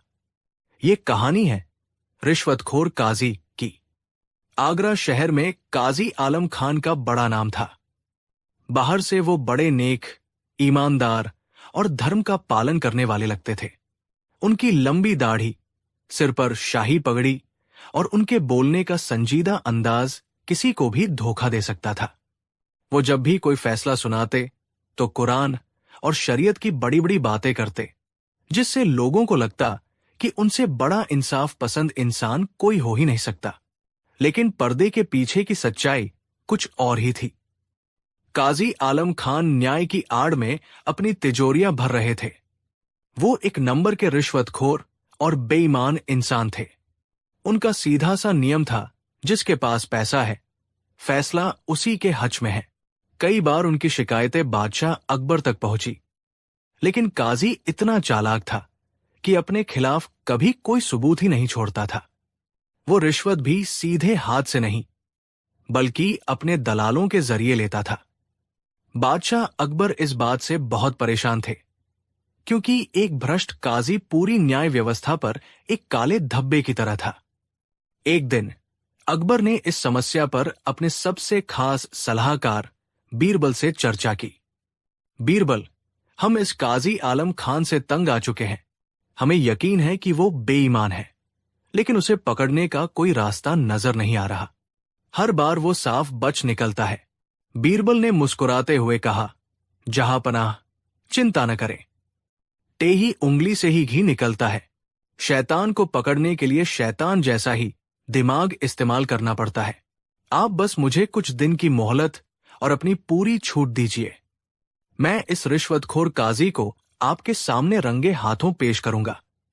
अकबर ने बीरबल को इसकी इजाजत दे दी। अब बीरबल ने अपनी योजना पर काम करना शुरू किया। उन्हें पता था कि काजी को पकड़ने के लिए एक ऐसा जाल बिछाना होगा जिसमें वो खुद चलकर फंसे। इसके लिए उन्हें दो ऐसे लोगों की जरूरत थी जो अच्छे अभिनेता हों और बीरबल पर पूरा भरोसा करते हों। बीरबल ने शहर के दो साधारण नागरिकों को चुना। एक का नाम था रहीम, जो एक गरीब किसान था, और दूसरे का नाम था करीम, जो एक छोटा मोटा व्यापारी था। बीरबल ने दोनों को अपने पास बुलाया और अपनी पूरी योजना समझाई। उन्होंने रहीम से कहा, रहीम, तुम्हें एक गरीब और सताए हुए किसान का नाटक करना है। तुम्हें काजी की अदालत में एक अर्जी देनी है कि तुम्हारे पड़ोसी करीम ने तुम्हारी जमीन पर जबरन कब्जा कर लिया है। फिर वो करीम की ओर मुड़े, और करीम, तुम्हें एक अमीर, घमंडी और दबंग व्यापारी बनना है। तुम्हें अदालत में यह दावा करना है कि वो जमीन तुम्हारी है और रहीम झूठ बोल रहा है। दोनों ने बीरबल को भरोसा दिलाया कि वे अपना किरदार बखूबी निभाएंगे। योजना के मुताबिक बीरबल ने उन्हें कुछ पैसे भी दिए ताकि वे काजी के दलालों तक पहुंच सकें। अगले दिन गरीब किसान बना रहीम काजी आलम खान की अदालत में पहुंचा। वो फटे पुराने कपड़ों में था और उसकी आंखों में बेबसी थी। उसने रो रो कर काजी के सामने अपनी अर्जी पेश की। हुजूर, मैं एक गरीब किसान हूं। मेरे पड़ोसी अमीर व्यापारी करीम ने मेरी छोटी सी जमीन पर कब्जा कर लिया है। वो मेरी अकेली रोजी रोटी का सहारा थी। हुजूर, मेरे साथ इंसाफ कीजिए। अल्लाह के नाम पर मेरे साथ इंसाफ कीजिए। काजी ने मामले को दर्ज कर लिया और करीम को अगले दिन अदालत में पेश होने का हुक्म दिया। उस दिन शाम को, जैसा कि बीरबल ने सिखाया था, रहीम चुपके से काजी के एक दलाल से मिला। उसने रोते हुए कहा, मैं बहुत गरीब हूं, पर यह जमीन मेरी जिंदगी है। मेरे पास बस ये 100 अशर्फिया है। कृपा करके ये काजी साहब तक पहुंचा दीजिए और कहिए कि फैसला मेरे हज में करें। दलाल ने लालची नजरों से अशर्फियों की थैली देखी और उसे भरोसा दिलाया कि काम हो जाएगा। अगले दिन अमीर व्यापारी बना करीम पूरी शानो शौकत के साथ अदालत में पेश हुआ। उसने कीमती कपड़े पहने थे और उसकी उंगलियों में अंगूठियां चमक रही थी। उसने बड़े रौब से कहा, काजी साहब, ये किसान झूठा और मक्कार है। वो जमीन मेरे बाप दादाओं की है और ये उस पर कब्जा करना चाहता है। मेरे पास जमीन के असली कागजात भी हैं। अदालत की कार्यवाही अगले दिन तक के लिए स्थगित कर दी गई। उसी शाम अमीर व्यापारी करीम काजी के उसी दलाल से मिला। उसने मेज पर 500 अशर्फियों की थैली पटकते हुए कहा, ये देख, पूरे 500। काजी साहब से कहना, फैसला हमारे हज में होना चाहिए। उस फकीर किसान की क्या औकात जो हमसे मुकाबला करे। दलाल की आंखें चौंधिया गई। 500 अशर्फिया। उसने तुरंत करीम को यकीन दिलाया कि फैसला उसी के हथ में होगा। अब बीरबल की योजना का सबसे अहम हिस्सा शुरू होने वाला था। उन्हें पता था कि काजी ज्यादा रिश्वत देने वाले के पक्ष में ही फैसला सुनाएगा। अगले दिन जब अदालत लगी तो काजी आलम खान बड़े आत्मविश्वास के साथ अपने आसन पर बैठा। उसने दोनों पक्षों की दलीलें सुनी और फिर अपना फैसला सुनाया। जैसा कि अपेक्षित था, फैसला अमीर व्यापारी करीम के हक में गया। काजी ने रहीम को झूठा करार देते हुए उसे डांटकर भगा दिया और जमीन करीम को सौंप दी। बेचारा रहीम अदालत में ही जोर जोर से रोने लगा। ये अन्याय है, मेरे साथ धोखा हुआ है, मैंने तो काजी साहब को। वो कुछ और बोलता, इससे पहले ही सिपाहियों ने उसे धक्के मारकर अदालत से बाहर निकाल दिया। काजी आलम खान मन ही मन मुस्कुरा रहा था। उसने एक ही मामले में दोनों तरफ से पैसे ऐंठ लिए थे और ज्यादा पैसे देने वाले को जिताकर अपना फायदा पक्का कर लिया था। लेकिन उसे ये नहीं पता था कि उसका ये खेल बीरबल की तीखी नजरें देख रही थी। उस दिन शाम को बीरबल ने एक नया नाटक रचा। वो एक बहुत ही अमीर ईरानी व्यापारी का भेष धरकर, कीमती पोशाक और जवाहरात पहनकर काजी आलम खान के घर पहुंचे। उनके साथ 2 सेवक भी थे, जिनके हाथों में मिठाइयों और तोहफों से भरी बड़ी बड़ी थालियां थी। काजी ने इतने बड़े मेहमान को अपने घर पर देखा तो हैरान रह गया। बीरबल ने ईरानी लहजे में बोलना शुरू किया, आदाब काजी साहब, मेरा नाम है सौदागर अकरम, मैं ईरान से आया हूं। मैंने आपके इंसाफ के बड़े चर्चे सुने हैं, इसीलिए एक खास काम से आपके पास आया हूं। काजी ने बड़ी आवभगत से उन्हें बिठाया। बीरबल ने अपनी झूठी कहानी शुरू की। काजी साहब, मुझे आगरा में मसालों का एक बहुत बड़ा कारोबार शुरू करना है। इसके लिए मुझे आपकी मदद चाहिए। लेकिन उससे भी जरूरी एक और मसला है। मैं अपने साथ ईरान से एक बहुत ही कीमती हीरा लाया हूं। वो हीरा मेरे लिए जान से भी ज्यादा प्यारा है, लेकिन आगरा में चोरू चक्कों का बड़ा डर है।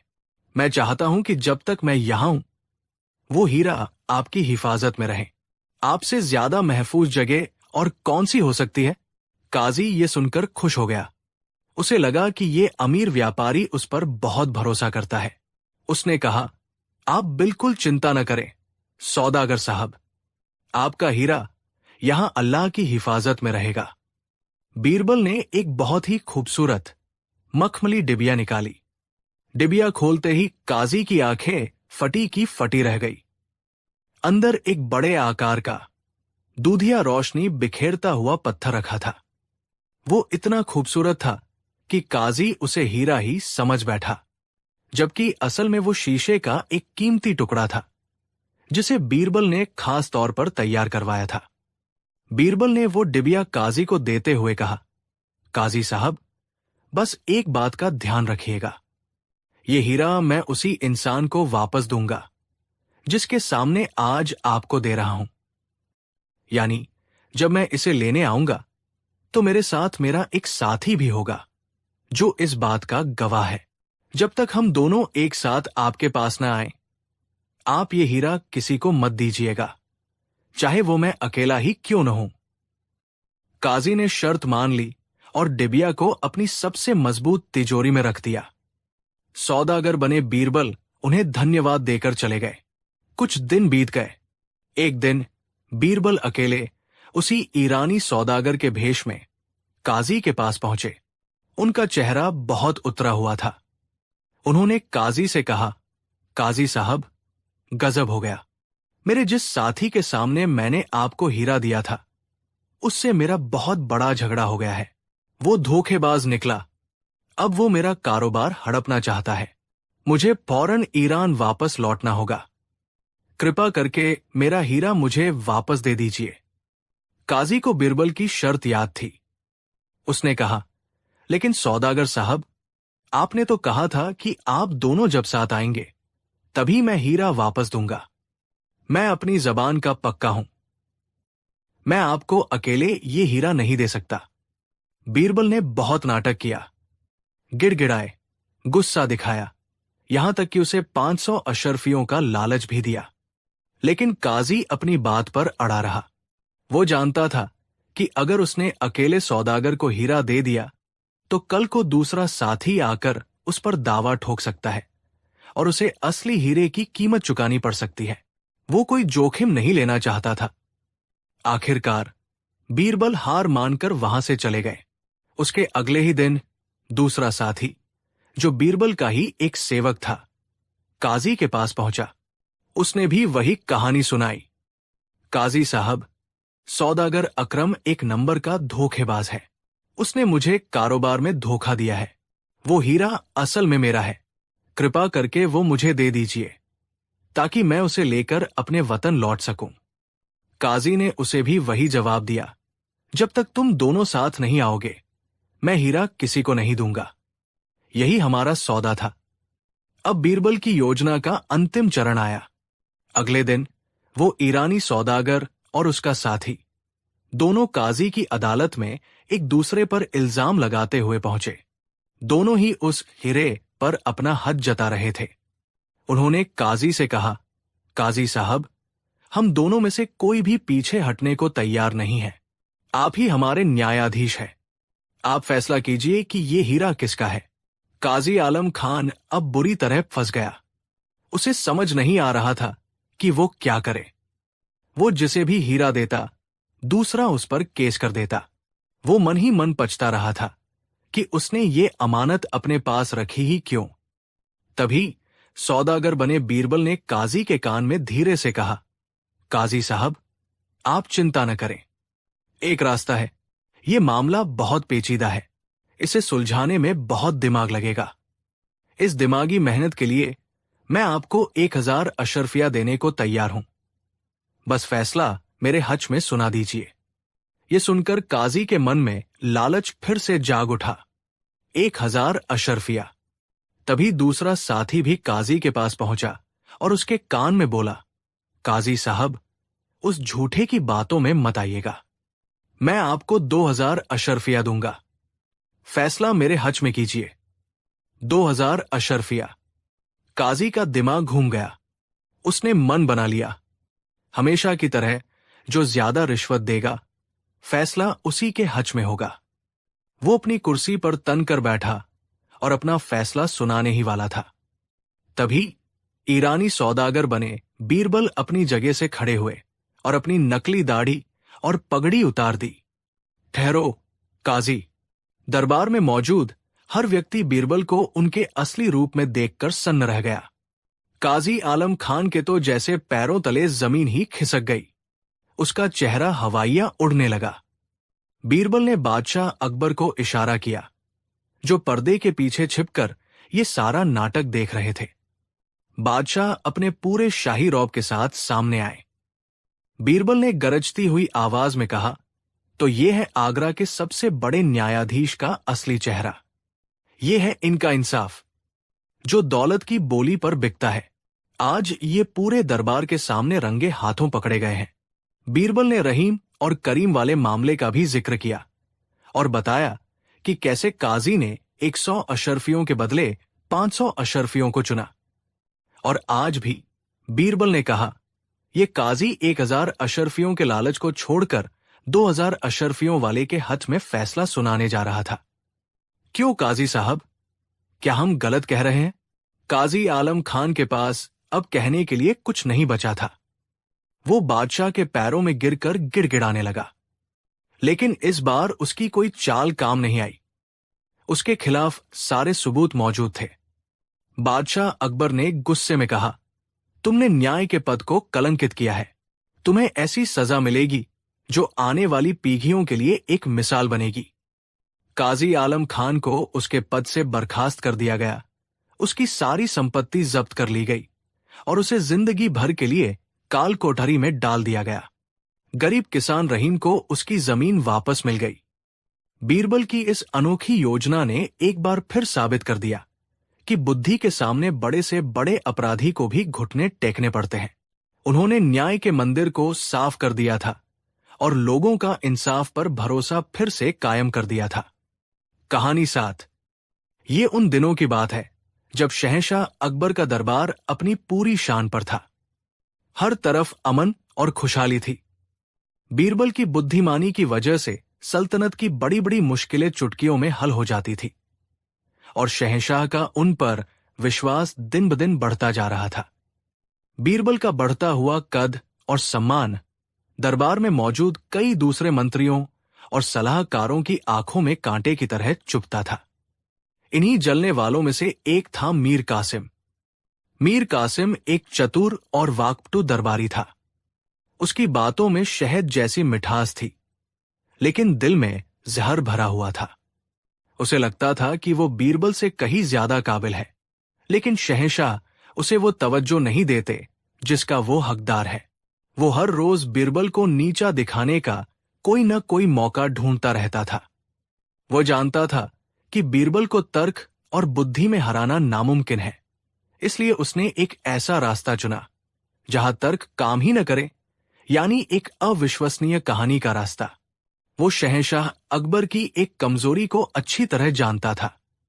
शहंशाह को अजीबोगरीब, अनोखी और चमत्कारी चीजों के बारे में सुनने और उन्हें देखने का बड़ा शौक था। वो अक्सर दूर दराज के व्यापारियों और मुसाफिरों से उनके देखे हुए अजूबों के किस्से सुनते थे।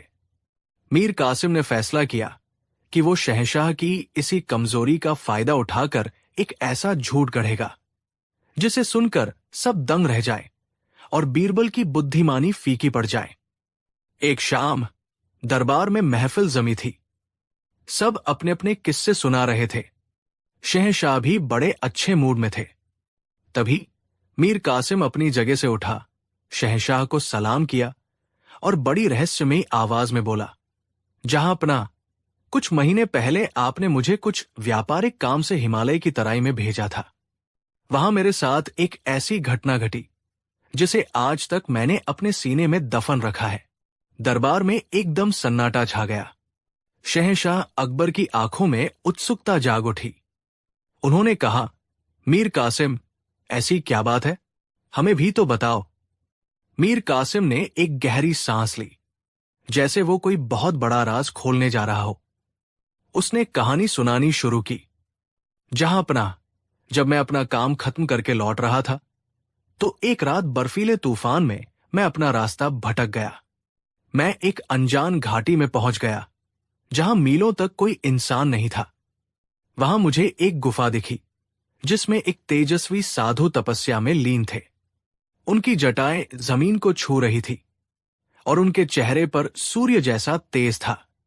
वो रुका और दरबारियों के चेहरों को देखा, जो अब पूरी तरह उसकी कहानी में डूब चुके थे।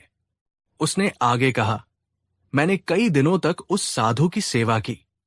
मेरी सेवा से प्रसन्न होकर उन्होंने मुझे एक ऐसा वरदान दिया जो इस दुनिया में शायद ही किसी के पास हो। उन्होंने मुझे अपना दिव्य घोड़ा बादल भेंट किया। एक दरबारी ने टोका, एक घोड़ा? इसमें क्या खास बात है? मीर कासिम मुस्कुराया। ये वही पल था जिसका उसे इंतजार था। उसने अपनी आवाज में गर्व भरकर कहा, यह कोई मामूली घोड़ा नहीं है, ये एक उड़ने वाला घोड़ा है। जी जहांपनाह, बादल हवा से बातें करता है। उसके पंख नहीं है, लेकिन वो अपनी इच्छा शक्ति से बादलों के ऊपर उड़ता है। मैं उस घोड़े पर बैठकर कई बार चांतारों की सैर कर चुका हूं। ये सुनते ही पूरे दरबार में एक सनसनी फैल गई। दरबारी एक दूसरे का मुंह देखने लगे। कुछ अविश्वास से हंस रहे थे तो कुछ हैरानी से आंखें फाड़े मीर कासिम को देख रहे थे। शहंशाह अकबर अपनी गद्दी से लगभग उठ खड़े हुए थे। उड़ने वाला घोड़ा? मीर कासिम, क्या तुम सच कह रहे हो? अकबर ने अपनी बेकरारी को छिपाते हुए पूछा। जहांपनाह, मैं आपके सामने झूठ बोलने की हिम्मत कैसे कर सकता हूं? बादल मेरे गुप्त अस्तबल में है। मैं उसकी देखभाल किसी शहजादे की तरह करता हूं। उस साधु ने मुझसे वचन लिया है कि मैं इस रहस्य को किसी को न बताऊं, लेकिन आज मैं अपने शहंशाह से कुछ नहीं छिपा सका। शहंशाह का चेहरा किसी बच्चे की तरह खिल उठा था। एक उड़ने वाला घोड़ा उनकी सल्तनत में, यह तो दुनिया का 8वां अजूबा होता। उन्होंने मीर कासिम की पीठ थपथपाई और उसे कीमती तोहफों से लाद दिया। इस पूरे तमाशे के दौरान बीरबल चुपचाप बैठे सब कुछ देख रहे थे। उनके चेहरे पर न तो हैरानी थी, न ही अविश्वास, बस एक हल्की सी रहस्यमयी मुस्कान थी। वो जानते थे कि मीर कासिम सरासर झूठ बोल रहा है, लेकिन वो ये भी जानते थे कि इस झूठ को सीधे सीधे पकड़ना नामुमकिन है। अगर वो कहते कि तुम झूठ बोल रहे हो, तो कासिम कहता, आप मेरी बात का यकीन नहीं कर रहे। ये बुद्धि का नहीं, विश्वास का खेल बन चुका था। बीरबल ने फैसला किया कि वो इस झूठे को उसी के बुने जाल में फंसाएंगे। अगले कुछ दिन मीर कासिम के लिए किसी सपने की तरह थे। वो दरबार का हीरो बन गया था। हर कोई उससे उसके उड़ने वाले घोड़े के किस्से सुनना चाहता था। वो रोज नई नई कहानियां गढ़ता, कैसे एक दिन वो बादल पर बैठकर दिल्ली से आगरा सिर्फ 1 घंटे में आ गया, कैसे उसने बादलों के ऊपर इंद्रधनुष को छुआ। लेकिन उसकी मुसीबत तब शुरू हुई जब शहंशाह अकबर की उत्सुकता अपने चरम पर पहुंच गई। एक सुबह अकबर ने ऐलान किया, मीर कासिम, हम अब और इंतजार नहीं कर सकते। आज शाम हम तुम्हारे उड़ने वाले घोड़े बादल को उड़ते हुए देखना चाहते हैं। यमुना के किनारे पूरी तैयारी की जाए। ये सुनते ही मीर कासिम के पैरों तले जमीन खिसक गई। उसका चेहरा पीला पड़ गया। अब वो क्या करे? कहां से लाए उड़ने वाला घोड़ा? उसने तुरंत एक नया झूठ गढ़ा। उसने हाथ जोड़कर कहा, जहांपनाह, आपकी आज्ञा सिर आंखों पर, लेकिन एक छोटी सी समस्या है। वो दिव्य घोड़ा सिर्फ अमावस्या की रात को ही अपनी पूरी शक्ति से उड़ पाता है। आज तो पूर्णिमा है, हमें अगली अमावस्या तक इंतजार करना होगा। शहंशाह थोड़े निराश हुए, लेकिन दिव्य शक्तियों की बात सुनकर मान गए। ठीक है, हम इंतजार करेंगे, उन्होंने कहा। मीर कासिम को लगा कि उसे कुछ हफ्तों की मोहलत मिल गई है, लेकिन बीरबल उसकी हर हरकत पर नजर रखे हुए थे। अमावस्या का दिन आया। मीर कासिम सुबह से ही गायब था। शाम को जब वो दरबार में आया तो उसके चेहरे पर गहरी उदासी थी। अकबर ने बेचैनी से पूछा, क्या हुआ कासिम? आज तो अमावस्या है, सारी तैयारी हो चुकी है। मीर कासिम ने रोनी सूरत बनाकर कहा, जहांपनाह, क्या बताओ। आज सुबह जब मैं बादल को तैयार कर रहा था तो उसने मुझे बताया कि उस साधु का दिया हुआ मंत्र जिससे वो उड़ता है, उसका असर खत्म हो रहा है। अब मुझे फिर से उसी गुफा में जाकर 7 दिनों तक उस मंत्र का जाप करना होगा, तभी बादल दोबारा उड़ पाएगा। अब कुछ दरबारियों को शक होने लगा था, लेकिन शहंशाह अकबर, जो उस घोड़े को देखने के लिए इतने उतावले थे, फिर से उसकी बातों में आ गए। उन्होंने कासिम को 7 दिनों की छुट्टी दे दी। ये झूठ पर झूठ का सिलसिला चलता रहा। कभी कासिम कहता कि घोड़े का स्वास्थ्य ठीक नहीं है, तो कभी कहता कि आसमान में तारे सही दिशा में नहीं है। हर बार वो कोई न कोई बहाना बनाकर बच निकलता। वो एक झूठ को छिपाने के लिए 100 और झूठ बोल रहा था और अपने ही बनाए दलदल में धंसता जा रहा था। बीरबल ये सब देख रहे थे और मुस्कुरा रहे थे। वो जानते थे कि झूठ का घड़ा अब भरने वाला है। 1 महीने बाद जब मीर कासिम के सारे बहाने खत्म हो गए, बीरबल शहंशाह के पास पहुंचे। जहांपनाह, बीरबल ने कहा, मीर कासिम के घोड़े का मामला कुछ ज्यादा ही लंबा खिंच रहा है। मुझे लगता है कि उस दिव्य घोड़े पर किसी की बुरी नजर लग गई है। अकबर ने चिंतित होकर पूछा, तो अब क्या किया जाए बीरबल? बीरबल ने कहा, जहांपनाह, कल रात मेरे सपने में वही हिमालय वाले साधु आए थे। मीर कासिम, जो वही खड़ा था, ये सुनकर चौंक गया। बीरबल ने अपनी कहानी जारी रखी। उन साधु ने बताया कि जब कोई दिव्य शक्ति धरती पर आती है तो दरबार में छुपे गद्दार और झूठे लोग उसे नुकसान पहुंचाने की कोशिश करते हैं। उन्होंने इसका एक तोड़ भी बताया है। क्या तोड़ बताया है? अकबर ने उत्सुकता से पूछा। बीरबल ने मीर कासिम की आंखों में सीधे देखते हुए कहा, साधु ने कहा कि उड़ने वाले घोड़े की पूंछ में एक जादुई शक्ति होती है। अगर कोई सच्चा आदमी उसे पकड़े तो कुछ नहीं होता, लेकिन अगर कोई झूठा व्यक्ति उसे पकड़ ले तो वो पूंछ उसे कसकर जकड़ लेती है और तब तक नहीं छोड़ती जब तक वो अपना झूठ कबूल न कर ले। इसे सत्यवादी पूंछ कहते हैं। ये सुनकर मीर कासिम का हलक सूख गया।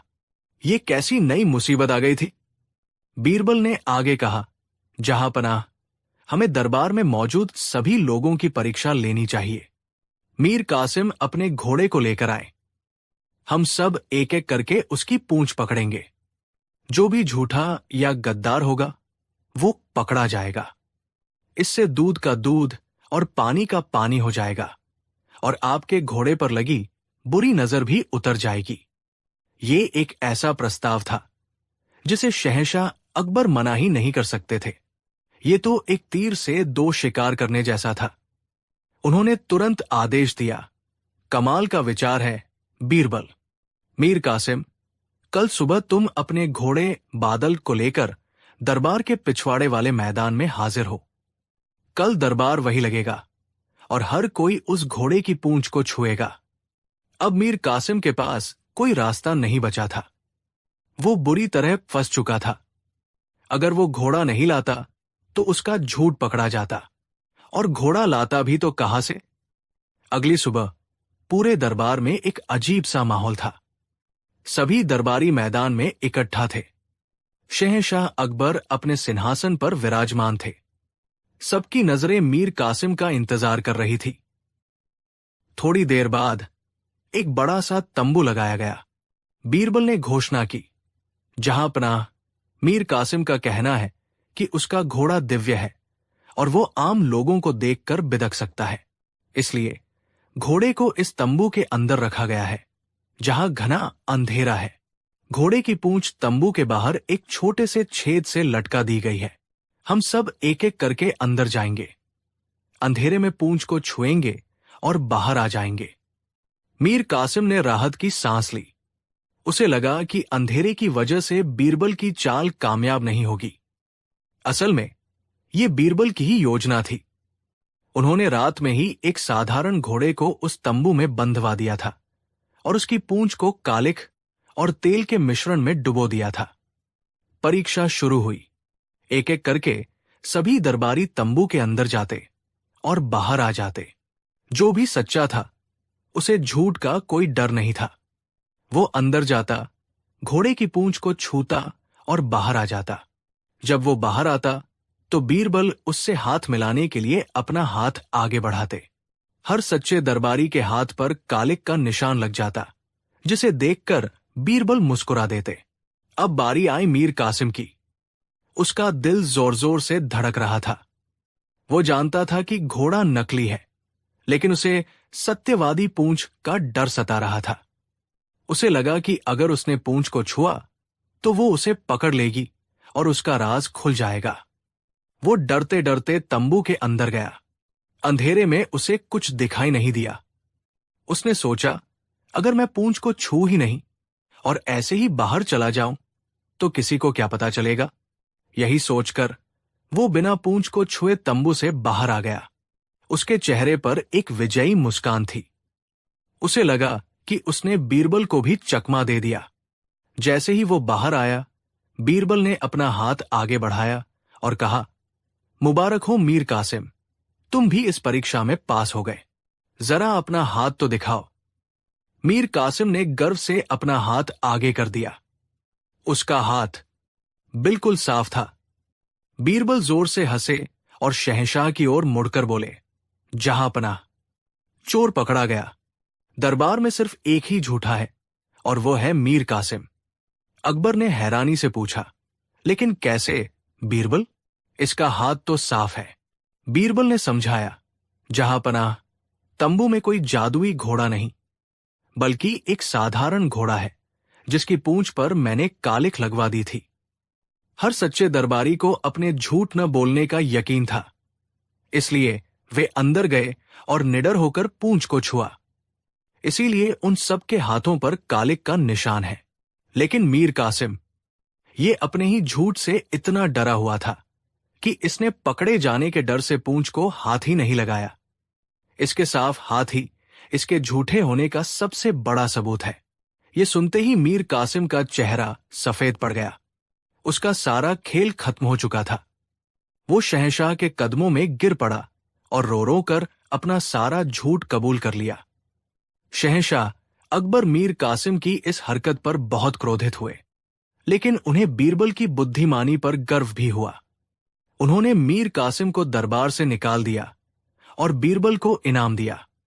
उस दिन दरबार में हर कोई समझ गया था कि बीरबल क्यों कहते थे कि झूठ के पैर नहीं होते।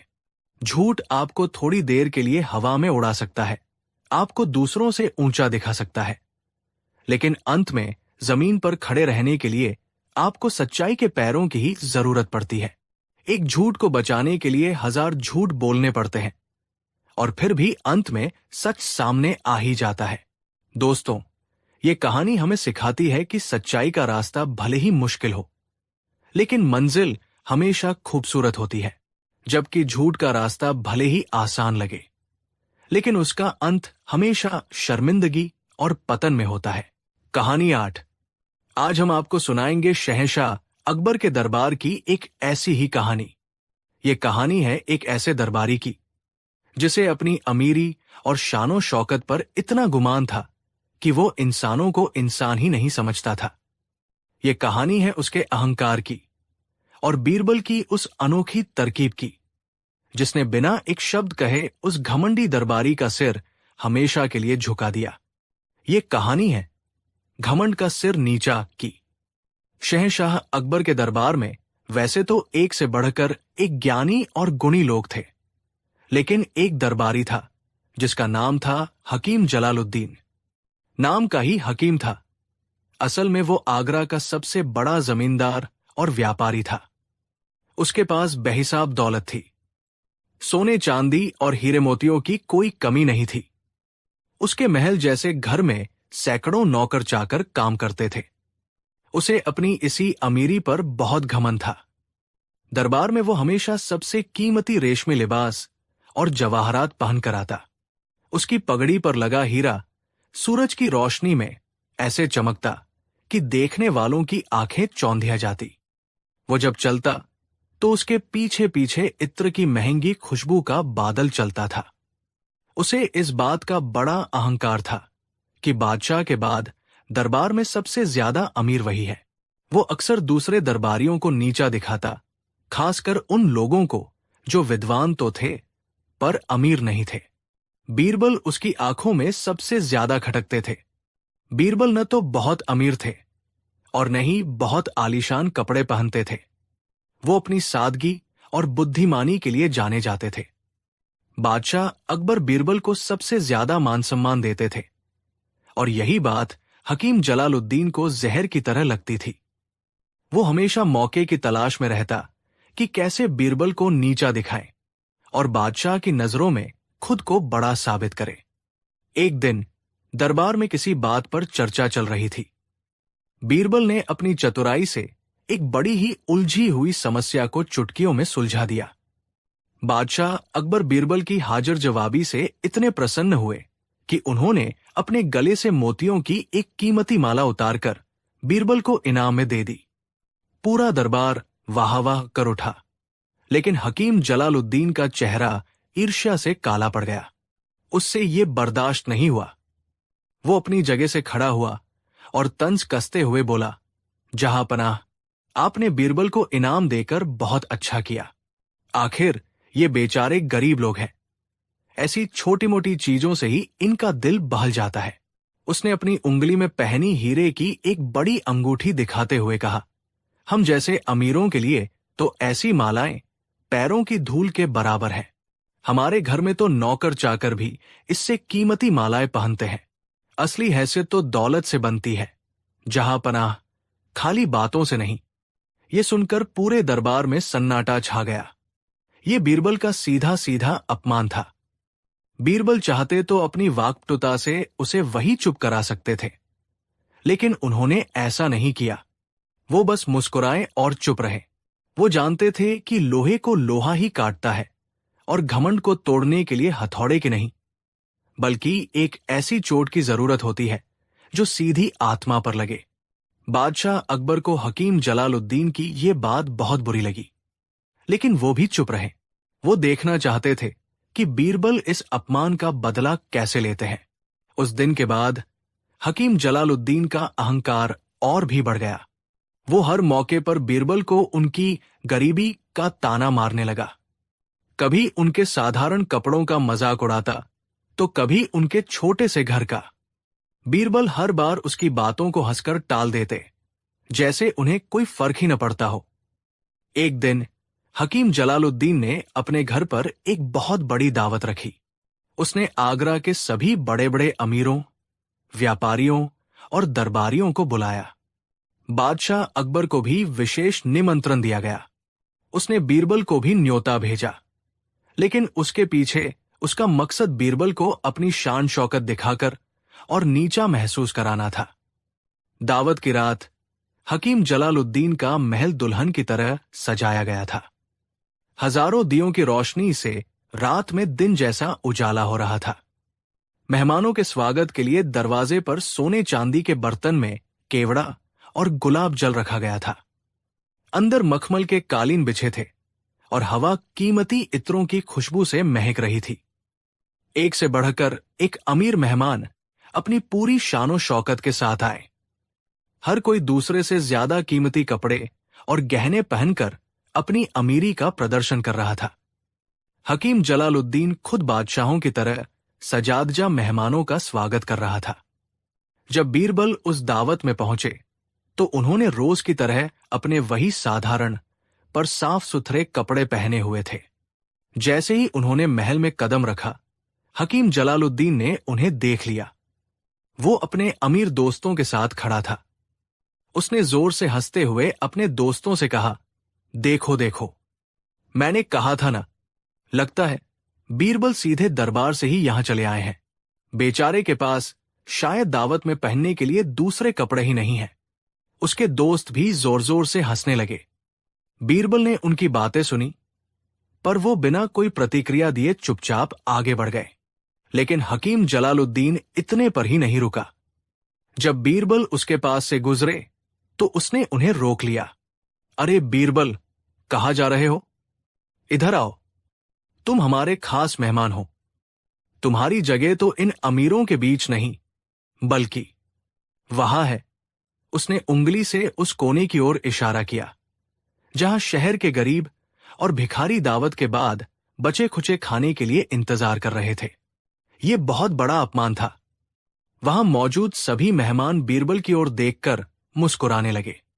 बीरबल का चेहरा एक पल के लिए गंभीर हुआ, लेकिन फिर वो मुस्कुराए। उन्होंने हकीम जलालुद्दीन से कहा, आपकी मेहमानवाजी का शुक्रिया हकीम साहब। आप सही कह रहे हैं, शायद मेरी जगह वही है। यह कहकर बीरबल बिना एक शब्द और बोले चुपचाप उस दावत से बाहर निकल गए। हकीम जलालुद्दीन और उसके दोस्त अपनी इस जीत पर जोर जोर से ठहाके लगाने लगे। उन्हें लगा कि उन्होंने आज बीरबल को हमेशा के लिए शर्मिंदा कर दिया है। कुछ देर बाद बादशाह अकबर भी उस दावत में पहुंचे। उन्होंने बीरबल को वहां न पाकर हकीम से पूछा, हकीम, बीरबल कहाँ है? वो तो दावत में आए थे। हकीम ने बड़ी बेशर्मी से जवाब दिया, आए तो थे जहांपनाह, पर शायद उन्हें हम अमीरों की ये महफिल रास नहीं आई। उन्हें अपनी औकात का एहसास हो गया होगा, इसलिए चले गए। बादशाह अकबर को बहुत गुस्सा आया, पर वो सही समय का इंतजार करने लगे। अभी आधा घंटा भी नहीं बीता था कि महल के दरवाजे पर एक शाही बग्घी आकर रुकी। उसमें से एक ऐसा शख्स उतरा जिसे देखकर सबकी आंखें खुली की खुली रह गई। उसने बादशाहों से भी ज्यादा कीमती और शाही लिबास पहना हुआ था। उसकी रेशमी अचकन पर सोने के तारों से कारीगरी की हुई थी। उसके गले में हीरे और पन्ने की लड़ियां चमक रही थी। उसकी पगड़ी पर लगा कोहिनूर जैसा हीरा पूरे महल को अपनी रोशनी से नहला रहा था। उसके साथ 10-12 सेवक भी थे जो उसके पीछे पीछे चल रहे थे। वो शख्स जब महल में हुआ तो ऐसा लगा मानो कोई राजाम हाराजा आ गया हो। हकीम जलालुद्दीन और बाकी सभी मेहमान उसे देखकर हक्के बक्के रह गए। हकीम भागकर उसके पास गया और हाथ जोड़कर बोला, हुजूर, आपने मेरे गरीब खाने पर आकर मुझे इज्जत बख्शी। मैं आपको पहचान नहीं पाया। आपका शुभ नाम क्या है?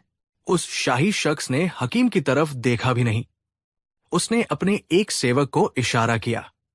सेवक ने आगे बढ़कर कहा, हमारे मालिक का नाम है इज्जत और वो यहां दावत खाने नहीं, बल्कि कपड़ों को दावत खिलाने आए हैं। ये सुनकर सब हैरान रह गए। कपड़ों को दावत खिलाने? तभी उस शाही शख्स ने अपने गले से हीरों का एक हार उतारा और उसे खाने की मेज पर रखे शाही पुलाव की थाली में रख दिया। फिर उसने अपनी उंगली से एक कीमती अंगूठी उतारी और उसे कोरमे की कटोरी में डुबो दिया। वो एक एक करके अपने कीमती गहने और कपड़ों के टुकड़े फाड़ फाड़ कर खाने की अलग अलग चीजों में डालने लगा। ये पागलपन देखकर हकीम जलालुद्दीन चीख पड़ा, अरे ये आप क्या कर रहे हैं हुजूर? ये लाखों के जेवरात हैं, आप इन्हें खाने में क्यों बर्बाद कर रहे हैं? अब उस शाही शख्स ने अपना मुंह हकीम की तरफ किया और अपनी पगड़ी पर से वो कीमती कलगी हटाई। जैसे ही उसका चेहरा सामने आया, हकीम जलालुद्दीन के पैरों तले जमीन खिसक गई। वो कोई और नहीं बल्कि बीरबल थे। पूरे महल में एक गहरा सन्नाटा छा गया। बीरबल ने मुस्कुराते हुए हकीम से कहा, क्यों हकीम साहब, आप इतने हैरान क्यों हो गए? मैं तो वही कर रहा हूं जो आपने मुझे सिखाया है। हकीम कांपती हुई आवाज में बोला, मैं कुछ समझा नहीं। बीरबल ने अपनी आवाज बुलंद की ताकि हर कोई सुन सके। आपने ही तो कहा था कि इस महफिल में इंसान की नहीं बल्कि उसके कपड़ों और उसकी दौलत की इज्जत होती है। जब मैं अपने साधारण कपड़ों में आया तो आपने मेरा अपमान किया और मुझे भिखारियों के साथ बैठने को कहा। इसका मतलब यह हुआ कि आपने मुझे नहीं बल्कि मेरे कपड़ों को दावत पर बुलाया था। तो अब जब मैं इन कीमती कपड़ों में आया हूं तो दावत भी तो इन्हीं कपड़ों को मिलनी चाहिए। ये बेचारे कीमती कपड़े और गहने ही तो आपके असली मेहमान हैं। इन्हें ही भूख लगी होगी। मैं तो बस इन्हें इनका हक दे रहा हूं। बीरबल की ये बात सुनकर हकीम जलालुद्दीन का चेहरा शर्म से झुक गया। उसे अपनी गलती का एहसास हुआ। उसे समझ आ गया कि उसने बीरबल का नहीं बल्कि इंसानियत का अपमान किया था। उसकी सारी अमीरी, सारी शान शौकत बीरबल की बुद्धिमानी के सामने बौनी पड़ गई थी। वहां मौजूद हर मेहमान की नजरें शर्म से झुक गई थी। हकीम जलालुद्दीन भागकर बीरबल के पैरों में गिर पड़ा और रोते हुए बोला, मुझे माफ कर दीजिए बीरबल जी, मुझसे बहुत बड़ी भूल हो गई। घमंड ने मेरी आंखों पर पर्दा डाल दिया था। आज आपने मेरी आंखें खोल दी। इंसान की असली कीमत उसके कपड़ों या दौलत से नहीं बल्कि उसके ज्ञान और उसके कर्मों से होती है। बादशाह अकबर, जो अब तक चुपचाप ये सारा नजारा देख रहे थे, आगे आए। उन्होंने बीरबल के कंधे पर हाथ रखा और कहा, शाबाश बीरबल, आज तुमने इस घमंडी को ऐसा सबक सिखाया है जिसे ये जिंदगी भर नहीं भूलेगा। तुमने साबित कर दिया है कि दौलत का सिर हमेशा ज्ञान के आगे झुका रहता है। उस दिन के बाद हकीम जलालुद्दीन का घमंड हमेशा के लिए टूट गया। वो एक बदला हुआ इंसान बन गया और फिर कभी उसने अपनी दौलत पर अहंकार नहीं किया। बीरबल ने एक बार फिर साबित कर दिया था कि सबसे बड़ी जीत वो होती है जो बिना हथियार उठाए सिर्फ अपनी बुद्धि से जीती जाए।